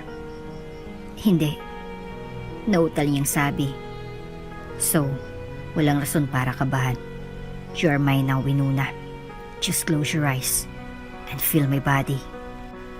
Marahang sabi ni Jasper sa kasinimulan ng ilapat ni Jasper ang kanyang mga labi sa inosente, malambot at mapulang labi ni Winona hanggang sa tuluyan na ngang may nangyari sa kanila. Kinaumagahan ay nauna nang nagising si Winona at sakto na hindi na nakalakang pinto kaya naman minabuti niya nang mauna nang umalis habang mahimbing pang natutulog si Jasper. Maya-maya pa, may isang oras nang nakalipas nang magising na rin si Jasper at kaagad niyang kinapa ang kanyang tabi kung nandun pa si Winona ngunit wala na ito doon. Winona? Pagkamulat naman ni Jasper ay si Winona kaagad ang kanyang hinanap at napubulalas na lang siya sa kanyang nakita sa may bedsheet. Wait, she's a virgin. Ana si Jasper sa kanyang sarili. Buong akala niya ay di na ito isang birhen kaya naman di makapaniwala ngayon si Jasper. Nang makapag-ayos si Jasper ay kaagad niyang hinanap si Winona at doon niya ito natagpuan sa may kusina at kasalukuyang naghanda ng almusal niya. Winona, tawag ni Jasper kaya napalingon kaagad ang babae. Sir Jasper, gising na po pala kayo. Sinusubukan nga ni Winona na kumilos ng normal at magkunwari sa sarili sa nangyari sa kanila kagabi. Ngunit para bang di niya kaya. Dahil sa tuwing makikita niyang mukha ni Jasper, ang naalala niya ay ang reaksyon ng mukha nito nung may nangyari sa kanilang dalawa. Sa kabilang banday, kaagad namang lumapit si Jasper kay Winona at niyakap ito. I'm sorry. Sorry kagabi. Did I hurt you? Tanong pa ni Jasper dahil ang inaalala niya yung dugo na nakita niya sa bedsheet. Okay lang po ako. Huwag po kayong mag-alala. At saka, bakit po kayo humingi ng tawad? Ayos lang po talaga ako, promise. Sagot naman ni Winona. Alam niyang tinutukoy ni Jasper ay yung spot, kaya naman sinisigurado na lang niya. Ang binatang okay lang siya. Talaga? Muling tanong ni Jasper. Oo naman po, sige na. Muupo na po kayo dyan. At dito na kayo kumain sa baba para naman magkasabay na kayo ni Madam Vida. Bago nga maupo doon si Jasper, ay hinalikan pa niya sa noo si Winona. Yung nangyari, hindi siya one night stand para sa akin, Winona. I meant it. Sabi ni Jasper, saka muling niyakap ang dalaga. Saktong dating naman ni Madam Vida at naabutan sila sa ganitong akto. What's going on? Anong meron sa yakap niyo? Tanong ng ginang sa pabirong tono. Tila nga'y nagwagi ang ginang sa kanyang plano na mapalapit ang dalawa sa isa't isa. Mabilis nang kumawala si Winona sa pagkakayakap na yon at nakaramdam ng hiya. Nothing, Mom. Come on, Winona. Sumabay ka na sa amin sa pagkain. Sabi ni Jasper, saka hinawakan niyang kamay ni Winona. Umiling naman kaagad si Winona. Naku, wag na po. Nakakahiya at isa pa'y hindi magandang ting. Walang problema doon, Winona. Dahil girlfriend na kita. Sa sinabi niyo ni Jasper ay sabay na milog ang mga mata ni Winona at ni Madam Vida. Pareho silang hindi makapaniwala sa sinabi ni Jasper. At di tuloy malaman ni Winona kung nagbibiro lang ba ang binata o hindi. Ano? Ano ka mo? Utal na tanong ni Winona. Sabi ko, girlfriend na kita. Mas mabuti at kaharap si Mommy. Sabi naman ni Jasper. Sa tono naman ng lalaki ay mukha namang seryoso talaga ito, ngunit di mo na kaagad naniwala si Winona. Hoy, bakit? Nanligaw ka ba? At saka di pa kita sinasagot, no? Kung sakali man. Tanong ni Winona, kaya naman pa simpleng napatawa si Madam Vida. Dahil naalala niya bigla na ganitong-ganito sila dati ng ama ni Jasper. Oh, edi liligawan kita, basta tayo na. Sabi naman ni Jasper. Simula nang may mangyari sa kanilang dalawa, ni Winona, lalong umusbong sa puso ni Jasper na gusto pa niyang makilala ang dalaga. Lalo pa nang malaman niyang isa pa itong birhen. Kaya naman si isip ni Jasper ay hindi niya napakakawalan pa si Winona. At dito na nga po nagtatapos ang Kabanata 4. Good morning, Mommy! Sa wakas, nagising ka na rin po. Mommy? Ako? Mami niyo ako? Hindi. Baka nagkakamali lang kayo, mga bata. Wala pa akong anak. Hindi akong mami niyo. Nagugulang sabi ni Winona sa triplets. Nalungkot naman ang mukha ng triplets. Sabay pasok naman doon si Jasper. Oh, mga baby ko. Kinukulit niyo naman ba ang mami niyo? Sabi niyo, Daddy, hindi raw siya ang mami namin. Ano pong nangyayari kay mami? Mga anak, may sakit si mami. At anak niya kayo. Nagugulan pa lang siya sa ngayon, okay? Huwag na kayong malungkot.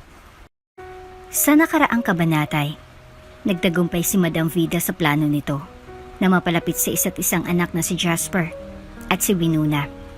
At di lang sila napalapit sa isa't isa dahil ibinigay din ng dalaga ang buong sarili sa lalaking kanyang iniibig. Kabanata 5. Habang lumilipas ang mga araw, ay nagbubunga naman ang panunuyo ni Jasper kay Winona. Dahil sa wakas, ay sinagot na rin siya nito. Sabay nila itong ipinaalam sa mga magulang ni Winona nang minsan nila itong i-video call at wala naman silang naging pagtutol dito. Ngayon nga, 8 buwan ng buntis si Winona. Kaya mas lalong iningatan ni Jasper ang kanyang nobya at nakaplano na silang magpakasal kapag nailuwal na ni Winona ang kanilang mga magiging anak. Jasper, I can see na posible triplets ang anak niyo ni Winona. She needs to take her medicines and vitamins 12 para walang maging problema. Next month, due date niya kaya dubli ingat kayo. Masayang anunsyo ng doktor. Labis naman ang galak ng dalawa dahil ang hilig pa nga nila ay sana'y triplets nga ang kanilang anak. Tapos may babae rin at lalaki para all in one. Wala na silang hihilingin pa. Okay, Dok. Naunawaan po namin. Thank you. Sagot naman ni Jasper. Pagka-uwi nila sa bahay, ay mas lalong ipinaramdam ni Jasper ang pagmamahal at pag-aalaga niya kay Winona dahil alam niyang medyo komplikado na ang sitwasyon ng kanyang mag-iina. May gusto ka pa bang kainin? Anything? Tanong kaagad ni Jasper kay Winona nang makaupo sila sa may couch. Okay lang ako, mahal. Ito ngang parang sasabog ng tiyan ko sa kalakihan. Ang tanging hiling ko lang ngayon ay mailabas ko sila ng maayos at walang aberya. Wika naman ni Winona na may bahid ng pag-aalala. Of course, makakaya mo yan. I'm here. We're here. Di ka namin pababayaan. Magdasal lang tayo. Huwag kang kabahan, mahal, ha? Makakaraos din tayo ng mga anak natin. Pagpapalakas naman ng loob na sabi ni Jasper kay Winona. Makalipas ang isang buwan ay dumating na nga ang due date ni Winona. Mahal, ang sakit na ng tiyan ko. Aray, manganganak na yata ako. Daing ni Winona habang nakahawak sa kanyang tiyan. Taranta namang tumayo kaagad si Jasper dahil tila dumating na ang kanilang pinakahintay na araw. Ganun ba? Let's go. Dadali na kita sa ospital. Anas ni Jasper at mabilis nang inalalayan si Winona patungo sa kanilang sasakyan. Nang makarating na sila sa ospital, ay kaagad na silang inasikaso ng mga nurses at iba pang medical staffs. Mahal, huwag kang aalis dyan, ha? Huwag mo kaming iiwan. Kahit na daing nasasakit si Winona, di pa rin niya nakalimutang magbilin kay Jasper. Dahil ang totoo, kahit gaano pa man kalakas ngayon ang kanyang loobay, kinakapitan pa rin talaga siya ng nervyos at ng takot. Oh, dito lang ako. Lakasan mo ang loob mo. Sabi naman ni Jasper. Palibhasa ay triplets. Medyo natagalan sila sa loob ng operating room. Ang balak nga na normal delivery ay nag-cesarean section. Dahil sa una pa lang, kita na ng doktor na malalim ng nervyos ni Winona. Kaya naman nagdesisyon na sila na isi-section na si Winona na may permiso na rin naman ni Jasper at Madam Vida. Ilang oras din ang itinagal ng sa wakas ay nailuwal na rin ang malulusog nilang triplets. Jasper, nailuwal na ni Winona ang mga bata. Ligtas ng mga bata. Anunsyo ng doktor kina Jasper, ngunit tila malamig ang itsura niya. Talaga? Si Winona, kumusta ang asawa ko? Tanong naman ni Jasper. Tila nagbago naman ang reaksyon ng mukha ng doktor. Nire-revive pa namin siya. Just give us more time dahil bumababa ang vital signs niya. We need your prayers. Malungkot na sabi ng doktor at kaya lamang lumabas ay para lamang ipaalam yun kina Jasper. What? Mom? Maluhaluan namang sabi ni Jasper. Maging si Madam Viday, di makapaniwala sa sinabi ng doktor. Oh my God. Do everything to save her. Sabi ng donya. Makalipas ang oras, sa awan ng Diyos ay nailigtas nila si Winona. Ngunit may isang bagay muna na gustong siguruhin ng doktor sa pagising ni Winona. At yun, ang inihintay niya ngayon. May malay na po si Winona. Sabi ng nurse kay Jasper. Kaya naman kaagad na nagtungo na sa recovery room ang mag-ina. Naabutan nila sa loob ang doktor at ilang nurse para abangan ang magiging reaksyon ni Winona. Samantala, kaagad namang lumapit na rin si Jasper sa kinaroroonan na Winona. Winona, mahal, salamat sa Diyos at ligtas ka. Maluhaluhang wika ni Jasper kay Winona. Ngunit, sa halip na salubungan din ni Winona ang reaksyon na yun ni Jasper, ay nakadulala lang siya. Nakatingin lang siya sa paligid at pawang nagtataka at nagugulan sa nangyayari. Nang maigala ni Winona ang kanyang mga matay, muli siyang tumingin kay Jasper na kasalukuyang naghihintay ng sagot at reaksyon niya. Anong sinabi mo? Sino ka? Sino kayo? Nasaan ako? Anong ginagawa ko dito? Nagugulang sabi ni Winona na ikinagulat nilang lahat. Nagkatingin ng mag-inang Jasper at Madam Vida at ang doktor ay bigla na lang napailing.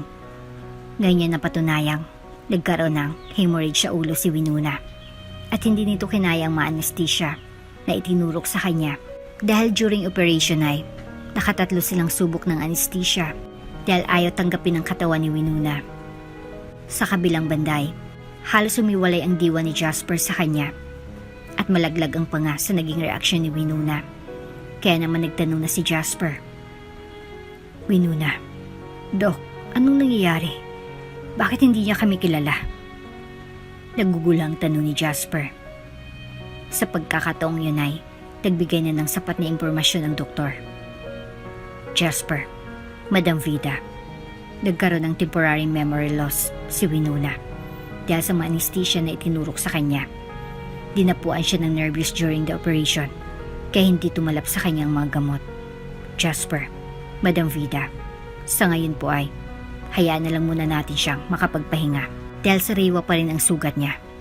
Gusto ko rin muna kayong makausap. Paliwanag naman ng doktor at maging ito ay nalulungkot din sa nangyari. Sa pagkakataong yun ay hinayaan na lang muna nila ang mga nurse na mag-asikaso kay Winona at sumunod na sa doktor palabas ng silid upang mas maliwanagan sila sa nangyari kay Winona. Jasper, tatapatin ko na kayo. Napaka-rare nang nangyaring ito kay Winona. Kapag hindi natin siya nagawa ng paraan dito, may refer ako sa inyo sa Amerika na isang magaling na doktor na maaaring makatulong sa atin. Huwag muna natin siyang pilitin na malalang mga bagay-bagay dahil baka lalong matrigger ang kanyang pag-iisip. At ang misasuggest ko ay hayaan yung dito muna siya sa ospital magpagaling para ma-monitor din namin ang kondisyon niya. Paliwanag ng doktor. Maluhalawa namang nagbigay ng reaksyon si Madam Vida at napakapit pa sa braso ng kanyang anak. Oh my God! Nakakaawa. Nakakaawang manugang ko. Umiiyak niyang sabi. Hindi nga iniwan ni Jasper ang kanyang asawa. Inasikaso niya si Winona kahit na hindi talaga siya nito naaalala. Nakatingin nga lang sa kanyang babae na para bang malalim ang iniisip kung sino ba talaga si Jasper. Ngunit wala talaga siyang maalala. Hindi rin alam ni Winona na nanganak siya dahil sa matinding epekto sa kanya ng anesthesia. May pagkakataon pa na halos nagwawala na talaga si Winona kapag inaatake siya ng sakit ng ulo dahil pinipilit niya talagang makaalala. Kaya ang tendency ay natuturukan lang siya ng pampakalma halos araw-araw. Kaya naman, matutuluyan ng magdesisyon si Jasper na dalhin na ito sa Amerika dahil awang-awa na siya sa kanyang asawa na si Winona. Doc, Ma'am, kailangan na natin siyang dalhin sa Amerika bago pa mahuli ang lahat. Naawa na ako sa asawa ko. Gusto ko na siyang gumaling. Matapang na sabi ni Jasper na sinang-ayon na naman kaagad ni Madam Vida. Yes, I agree, Doc. Ibigay mo sa amin yung referral at sa makalaway, tutungo na kami sa Amerika. Utos ng Madam sa doktor at desidido na silang mag-ina na dalhin sa Amerika si Winona. Pumayag naman ng doktor dahil ito na rin sanang isasuggest niya dahil baka lalo pang lumalang sitwasyon ni Winona. Kaya naman, nang sumunod na araw, nang may ayos ng mga kailangan dalhin ay, nauna nang umalis si Jasper at Winona para may maiiwan sa triplets. Naipaalam na rin nila ito sa mga magulang ni Winona. Kaya naman labis ang pag-aalala nila sa kanilang anak. Pero malaki ang tiwala nila kay Jasper. Kaya naman ang tanging magagawa at may itutulong na lang nila ay ang ipagdasal ang kaligtasan ng kanilang anak. Nang makarating sila sa Amerika, ay kaagad na nilang tinungang ospital na itinuro ng doktor nila at kaagad ni hinanap ang doktor na ni-refer sa kanila. Hindi iniwan ni Jasper si Winona ni ilang segundo. Kahit na hindi siya nito maalala, ay patuloy pa rin ang pag-aalaga niya rito. Minsan nga'y naiiyak na siya dahil sa awa para kay Winona. Pero dinadaan na lang niya sa dasal dahil alam niyang ito ang makakatulong sa kanila. Inabot sila ng 3 taon doon at ang kanilang triplets ay lumalaki na rin at nagiging madaldal na. Kapag nag-video call ay ipinapakita nila iyon kay Winona, ngunit Kahit anong galing ng doktor ay parang wala ring pagbabago. Wala ring nangyayari.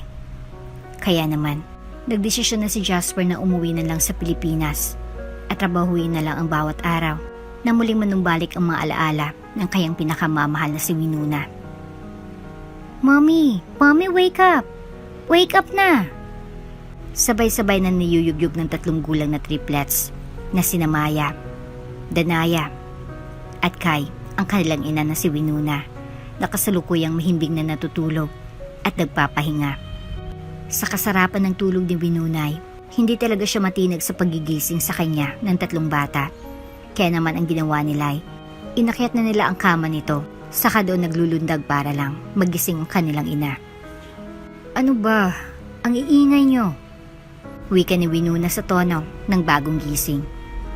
Sa kakulitan ng 3 ay napabangon na rin si Winona mula sa pagkakahiga dahil sa kakulitan ng cute niyang triplets. Kahit pupungay-pungay ang mga mata ni Winona ay panay pang hikabay. Wala na rin siyang nagawa kundi ang imulat ang mga mata upang tingnan kung sino ba ang mga batang ito na nangungulit sa kanya upang magising. Maya-maya pa, nang maimulat na ni Winona ang kanyang mga mata, ay doon na bumungad sa kanya ang 3 makukulit na mga bata na pare-parehong nakatingin sa kanya. Good morning, Mommy! Sa wakas, nagising ka na rin po. Kahit bulol ang pagsasalitay, nagawa pa rin nilang batiin ang kanilang Mommy Winona. Habang siya naman ay para bang nakakita ng multo na nakatitig pa rin sa triplets na iyon. Mommy? Ako? Mommy niyo ako? Hindi. Baka nagkakamali lang kayong mga bata. Wala pa akong anak. Hindi ako ang mommy niyo. Nagugulang sabi ni Winona sa triplets. Nalungkot naman ang mukha ng triplets. Sabay pasok naman doon si Jasper. Oh, mga baby ko. Kinukulit niyo naman ba ang mommy niyo? Sabi niya, Daddy, hindi raw siyang mommy namin. Ano pong nangyayari kay mommy? Nakangusong sumbong ng isa sa triplets, sabay lapit sa kanilang ama. Naupo naman muna si Jasper sa kama, sa may paanan ni Winona. Sa kakinalong ang anak habang si Winona naman ay tahimik lang na nagmamasid sa kanila. Mga anak, may sakit si mommy. Anak niya kayo. Nagugulan pa lang siya sa ngayon. Okay? Huwag na kayong malungkot. Paliwanag niya sa kanyang mga anak. Alam niyang bata pang mga ito para maunawaan ang mga bagay na yon. Ngunit dahil matalino ang mga ito at maunawaan naman yun kaagad ng mga bata. Kailan po gagaling si Mommy? Lagi na every morning di niya kami kilala. Ay di niya makipag-play sa amin. Sabi pa ng isa sa triplets, sabay na lungkot ang mukha. Anak, sa ngayon, understand muna natin si Mommy ha? Di niyo pa maunawaan sa ngayon pero mahal kayo ni Mommy niyo. Ipag-pray na lang natin na sana'y gumaling na si Mommy niyo, okay? Sabi naman ni Jasper. Sabay-sabay namang ngumiti ang triplets. Okay, Daddy. Mag-play na lang po kami sa playroom namin. Sabi nila. Okay mga anak. Yaya, pakialalay sa mga bata. Utos naman ni Jasper sa kanilang yaya. Okay po, sir. Tugon ang katulong sa kaisinama ng mga bata sa kanilang playroom. At dito na nga po nagtatapos ang Kabanata 5. Sino ba kayo? Bakit nila ako tinatawag na Mommy? Wala akong anak. At saka, bakit ako nandito? Hindi ganitong bahay namin. Walang ganitong kama. Walang mga ganyang mga bagay. Walang bata. Walang ikaw. Nasaan ba ako? Gusto ko nang umuwi. At doon ay, tuluyan ng tumulo ang mga luha ni Winona. Ginawa na nga ni Jasper ang lahat. Ngunit wala pa ring bisa ang mga naging gamot at procedures. Hindi pa rin bumabalik ang maalaala ni Winona at tila wala pa ring pagbabago. Sa nakaraang kabanatay, nagkaroon ng temporary memory loss si Winona. Kaya kahit mahirap ay, hindi sinukuan ni Jasper ang asawa dahil naniniwala siyang babalik pang alaala ng kanyang asawang si Winona. Finale. Nang makalabas ng silid ang mga bata, at nilapitan na rin ni Jasper ang kanyang asawa at doon na umupo sa tabi nito. Sinubukang hawakan ni Jasper ang mga kamay ni Winona, ngunit mabilis itong inalis ng dalaga. Mahal, May gusto ka bang kainin? Anong gusto mo? Gusto mo bang lumabas? Tanong ni Jasper. Sa halip na sagutin ang tanong ni Dwight, muling naglabas ng saloobin si Winona kay Jasper. Sino ba kayo? Bakit nila ako tinatawag na mommy? Wala akong anak. At saka, bakit ako nandito? Hindi ganito ang bahay namin. Walang ganitong kama. Walang maganyang mga bagay. Walang bata. Walang ikaw. Nasaan ba ako? Gusto ko nang umuwi. At doon ay, tuloy nang tumulo ang mga luha ni Winona. Ginawa na nga ni na Jasper ang lahat ngunit wala pa ring bisa, ang mga naging gamot at procedures. Hindi pa rin bumabalik ang mga alaala ni Winona at tila wala pa ring pagbabago. Samantala, tila may kumurot naman sa puso ni Jasper sa sinabing yun ni Winona. Kakaibang sakit. Sakit na hindi niya alam kung paano paghilumin. Napakasakit pala na magmula ang mga salitang yon mula sa babaeng iyong pinakamamahal. Napakasakit pala kapag hindi kanya naaalala. Maging ang mga pinagsamahan niyo ay naglaho na rin na parang isang bula. Mahal na mahal niya si Winona. Kaya naman gaano man kahirap ngayon ang kanilang sitwasyon, ay kakapit lang siya sa pagmamahal niya para sa babae. At kailanman ay hindi susukuan kahit na humantong man sa isang desisyon na hindi kayang gawin pero kailangan niya nang gawin. Mahal, alam kong gulong-gulo ka pa sa ngayon. Alam kong di mo pa maintindihan ang nangyayari. Gusto kong malaman mo na ikaw ang tinitibok nitong puso ko. Mahal na mahal kita. At kung gusto mo nang umuwi, hayaan kita mahal. Baka sakaling pagdating mo doon ay bumalik na ang mga alaala mo. Masakit man sa akin, kailangan kong gawin para sa iyo. At sa lahat ng mga desisyon na nagawa ko, ito na marahil ang pinakamahirap. Ang desisyon na kailangan mo na kitang palayain para gumaling ka. Mahal na mahal kita, Winona. At sana, kapag bumalik ng alaala mo, kami ng mga anak natin ang una mong hanapin. Umiiyak na sambit ni Jasper kay Winona. Masakit man sa kanyang damdamin, mahirap man sa kanila lalong-lalo na ang kanilang mga anak. Kung ito na lang ang natitirang paraan, ay buong puso na itong gagawin ni Jasper, ang palayain pansamantala si Winona. Hindi na rin nakaimik noon si Winona pero nang makita niyang mga luha ni Jasper sa kanyang mga mata ay para bang nakaramdam siya ng habag at awa na hindi niya malaman kung saan nagmumula. Kahit anong gawin niya ay di naman niya talaga ito maalala. At ramdam niya na hindi man niya maalala si Jasper ay alam niyang mabuting tao ito. Samantala, nang maipaalam na ni Jasper sa kanyang ina na si Madam Vida ang kanyang desisyon ay di na rin nagdalawang isip pa ang matanda. Bagkus ay pinayagan na rin niya ang desisyon na ito ng kanyang anak dahil may tiwala naman siya dito na alam niya ang kanyang ginagawa at makabubuti para sa kanyang asawa. Nang dumating ng araw ng pag-alis ni Winona, ay habol-habol naman siya ng kanyang mga anak na umiiyak. Mami! Mami! Huwag kang umalis, Mami! Sigaw ng triplets. Pigil-pigil naman sila ng kanilang Granny Vida. Mga apo, babalik din si Mami. Magpapagaling lang siya. Paliwanag naman ni Madam Vida na nangingilid na rin ang kanyang maluha dahil sa eksenang yon. Si Jasper na rin naghatid kay Winona para maipaliwanag na rin niya ang nangyari sa mga magulang nito bago niya iwan sa Masbate si Winona. Ilang oras din nang nakarating sila sa Masbate. Madali namang natukoy ni Jasper ang isla ni na Winona dahil na rin sa lokasyon at direksyon na ibinigay sa kanya ng mga magulang nito. Nang makarating sila doon ay sinalubong kaagad sila ng mag-asawa at kaagad na inalalayan si Winona papasok ng bahay. Habang tahimik lang na nakaupo si Winona at iginagala ang kanyang mga mata ay sinamantala na rin ni Jasper ang pagkakataon para ipaliwanag sa mga ito ang tunay na nangyari. Naunawaan namin iyo at nagpapasalamat din kami dahil alam namin hindi mo pinabayaan ang anak namin. Maraming salamat sa sakripisyo mo. Hayaan mo na kami naman ang gumawa ng paraan ngayon para gumaling si Winona. Gagawin namin ang lahat para manumbalik ang kanyang mga alaala. Para mabuo na muli ang pamilya niyo dahil nakakaawa naman ang mga apo ko. Maluhaluhang sabi ng nanay ni Winona. Tumango naman si Jasper at ngumiti. Maraming salamat po, Nay, Tay, sa malawak niyong pag-uunawa. Mahal na mahal ko po si Winona, kaya hintayin ko pong pagbabalik niya. Kayo na muna po ang bahala sa kanya. Sabi naman ni Jasper, sabay tingin kay Winona na kasalukuyan namang nakikinig lang sa kanila. O sige iho, ayaw mo ba talagang magpalipas na muna dito ng isang gabi? Tanong ng ama ni Winona kay Jasper. Hindi na po. Siguradong naghihintay na rin po ang mga anak namin. Muna na po ako. Tugon ni Jasper, saka ibinaling na rin ang atensyon kay Winona at nilapitan nito. Winona, muna na ako ha. Magpagaling ka. Tulungan mo ang sarili mo.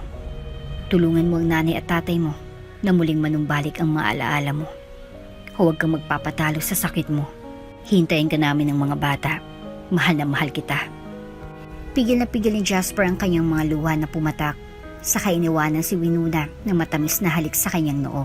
Wala lang reaksyon si Winona pero para bang gusto niyang pigilan ang pag-alis na ito ni Jasper. Pero parang may pumigil kaya hinayaan na lang muna niya ang nangyayari. Pagkaalis ni Jasper at di na rin naman nagpapigil ay muling pinagbasta ng mag-asawang kanilang anak.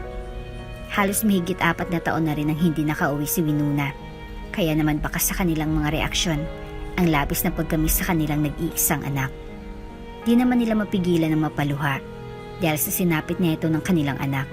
Pero wala naman silang sinisisi dahil wala namang may gusto sa nangyayari.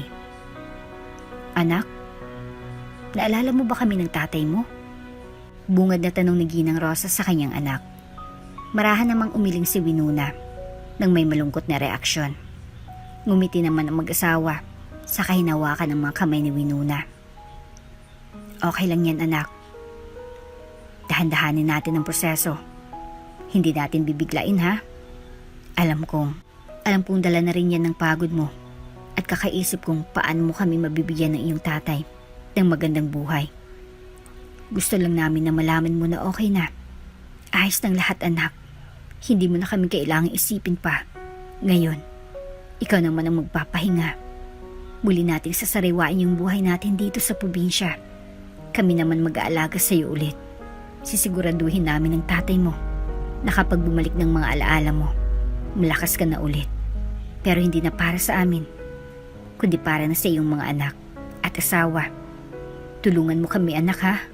Mahal na mahal ka namin ng tatay mo at napakasakit sa amin na hindi mo kami maalala. Tuluyan nang tumulo ang mga luha ni Ginang Rosa. Ay sana niyang umiyak dahil alam niyang hindi ito makakatulong, ngunit ano nga bang magagawa niya ina siya Natural lang na ganitong maging reaksyon at normal lang na makaramdam siya ng awa sa kanyang anak. Tinapik-tapik naman ni Mang Rodrigo ang likod ng kanyang asawa, maging siya ay pigil-pigilin ang mga luha. Tahan na, alam kong hindi itong makakatulong sa ating anak. Dapat puro saya lang tayo dito ha.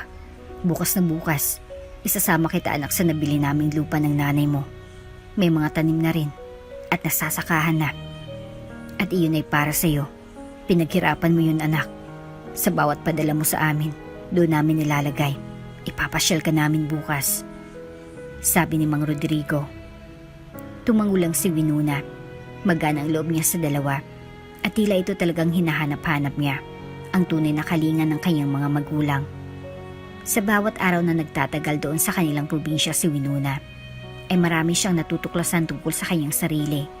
At sa wari niya ay, unti-unti na nga siyang nakakaalala. Hindi man lahat, pero may natatandaan niya siya. O anak, gusto mo bang tilapia? Paborito mo to. Maraming huli ang ninong isko mo at pinabibigay niya ito sa iyo para raw muli kang manaba at nangangayat ka na raw. Sabik na sambit ni Mang Rodrigo sa kanyang anak na si Winona. Maya-maya pa ay bigla namang sumagot si Winona. Tatay po ni Janela? Sabi niya, kaya naman nagkatinginan ang mag-asawa dahil tama siya, ang mga iyon ng best friend niyang si Janela. At nakaramdam ng galak dahil unti-unti niya siyang nakakaalala. Naalala mo na anak? Utal na tanong ni Ginang Rosa. May mga naalala po akong konti nay. Pero yung crochet ang pinakamalinaw. Maaari niyo po ba akong bilhan ng ganunay? Tanong naman ni Winona sa kanyang ina. Ikinatuwa naman iyon ng mag-asawa. Aba, oo naman anak. Kahit ilan pa, bukas na bukas ay bibilhan kita. Sagot ng kanyang ina. Sa bawat nangyayari kay Winona, ay di pumapali ang mag-asawa. Nai-update ito kay Jasper, kaya naman natutuwa ang mag-ina doon sa Maynila. Isang gabi, nilapitan ni Winona ang kanyang ina na mag-isang nakatayo sa may kanilang pintuan. Nay, bakit ho kayo mag-isa? Nasaan ho si Tay? Tanong ni Winona sa kanyang ina.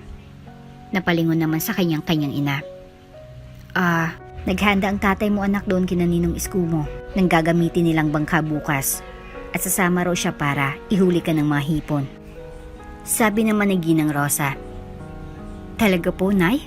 Maaari ba akong sumama bukas? Gusto ko pong sumakay ng bangka. Tanong ni Winona. Sigurado ka ba anak? Kaya mo ba? Oo naman po, Nay. Gusto ko pong tumulong para naman makalanghap din ako ng simoy ng dagat. Namiss ko po yun eh. Pinayagan na rin siya ni Ginang Rosa dahil alam niyang makakatulong din ito sa kanyang anak. Nako, Rodrigo, parang hindi magandang alon ngayon ah. Bumalik na lang kaya tayo. Nag-aalalang sabi ni Mang Isko nang mapansin niyang ibang direksyon ng alon ngayon at unti-unti na ring lumalakas. Inobserbahan din yun ni Mang Rodrigo kaya sumaayon siya kay Mang Isko. Maya-maya pa ay nagtanong na si Winona nang mapansin niyang parang may pinag-usapan ng dalawa.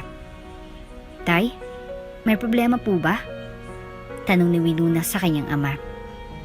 Para di na mag-alala pa si Winona ay nagpalusot na lang siya ng ibang dahilan dahil baka maka-apekto pa sa utak ni Winona ang pag-iisip. Wala naman anak. Babalik muna siguro tayo dahil medyo mailap ang mga isda ngayon.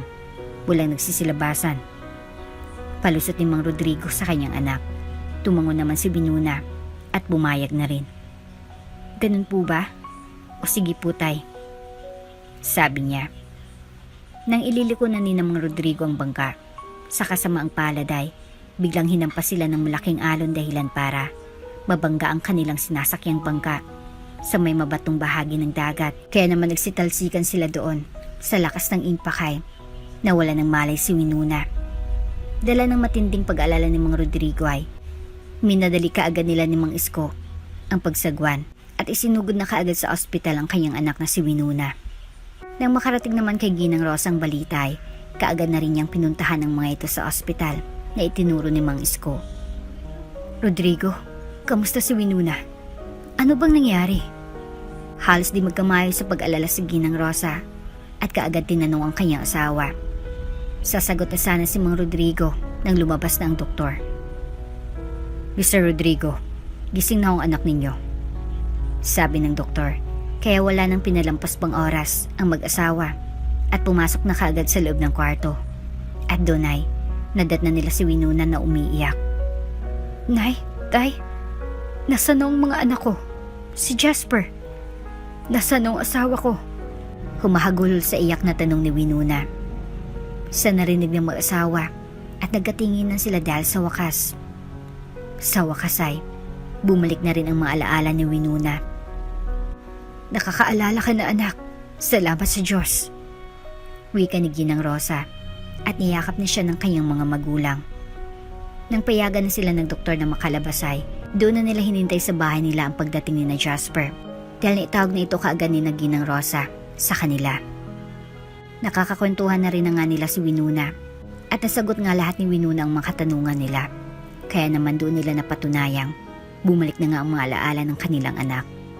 Makalipas na isang araw ay nakarating na rin doon ang mag-aama kasama si Madam Vida. Sabik nila na muling makita si Winona at malaman na naalala na sila nito. Winona, naalala mo na kami? Tanong ni Jasper kay Winona. Ilang segundo rin silang nagkatinginan hanggang sa hinawakan na ni Winona nang marahan ang mukha ni Jasper. Oo, Jasper. Asawa ko. Sagot niya, sabay tulo ng kanyang mga luha. Doon ay niyakap na rin siya ng mahigpit ni Jasper at muling hinalikan sa kanyang mga labi. Maya-maya pa ay sumingit na rin sa usapan ng tatlong cute nilang mga anak na di naman magkamayo ang kanilang lola at lola nang sa wakas ay makita na rin ang kanilang mga apo. Mommy, na-remember mo na po kami?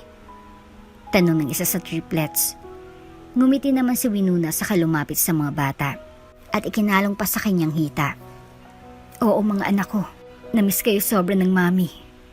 Mangyak-ngyak na sabi ni Winona at doon ay niyakap na rin ng mahigpit ang tatlong bata. Nang maging maayos na ang lahat, nang manumbalik ng mga alaala ni Winona, ay nagdesisyon muna si Jasper na magstay doon ng ilang araw bago sila tuluyang bumalik ng Maynila kasama na si Winona.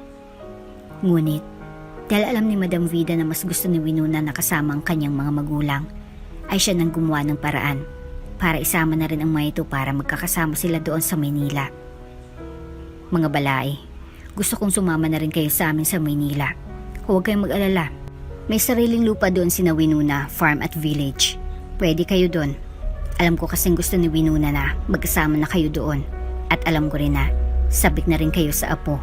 Kaya naman, please, huwag na kayong tumanggi. Doon na tayo lahat magkakasama para naman magkaroon na rin ng peace of mind itong si Winona. Oo nga po, Nay, Tay. Di na rin po ako mapapanatag kung muli kayong iwan dito kung pwede namang doon na tayong magkakasama. At saka, matitiis niyo ba tong mga apo nyo na willing-willing na sa inyo, Tatay? Doon na po kayo at ako na pong bahala sa inyo. Sabat naman ni Winona.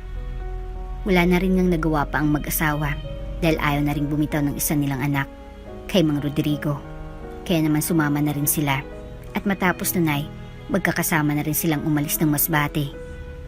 Nang makarating sila sa Maynila, inasikaso na kaagad ni Winona ang mansyon na titirhan din ng kanyang mga magulang at sinisigurado niyang may mini farm din doon para naman di mahumsik ang kanyang ama na lagi nilang ginagawa sa Masbate.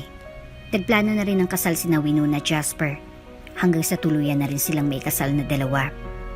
Mahal na mahal kita. Kayo ng mga anak natin. Kayong apat ang pinakamagandang bagay na nangyayari sa buhay ko. Sabi ni Jasper kay Winona. Maraming salamat mahal dahil hindi mo ako sinukuan ha. Nang dahil sa pagmamahal mo, nahanap kong daan patungo sa'yo. Mahal na mahal din kita. Kayo ng mga anak natin. Kayo ang buhay ko. Sagot naman ni Winona at doon ay muli na nilang hinalikan ang malabi ng isa't isa. At dito na nga po nagtatapos ang ating kwento. Hanggang sa muli. Bago ka pa lang sa channel neto, ibang kwento ni Ate Jane, istorya mo, ikwento ko. Huwag kalimutang pindutin ang notification bell at subscribe button.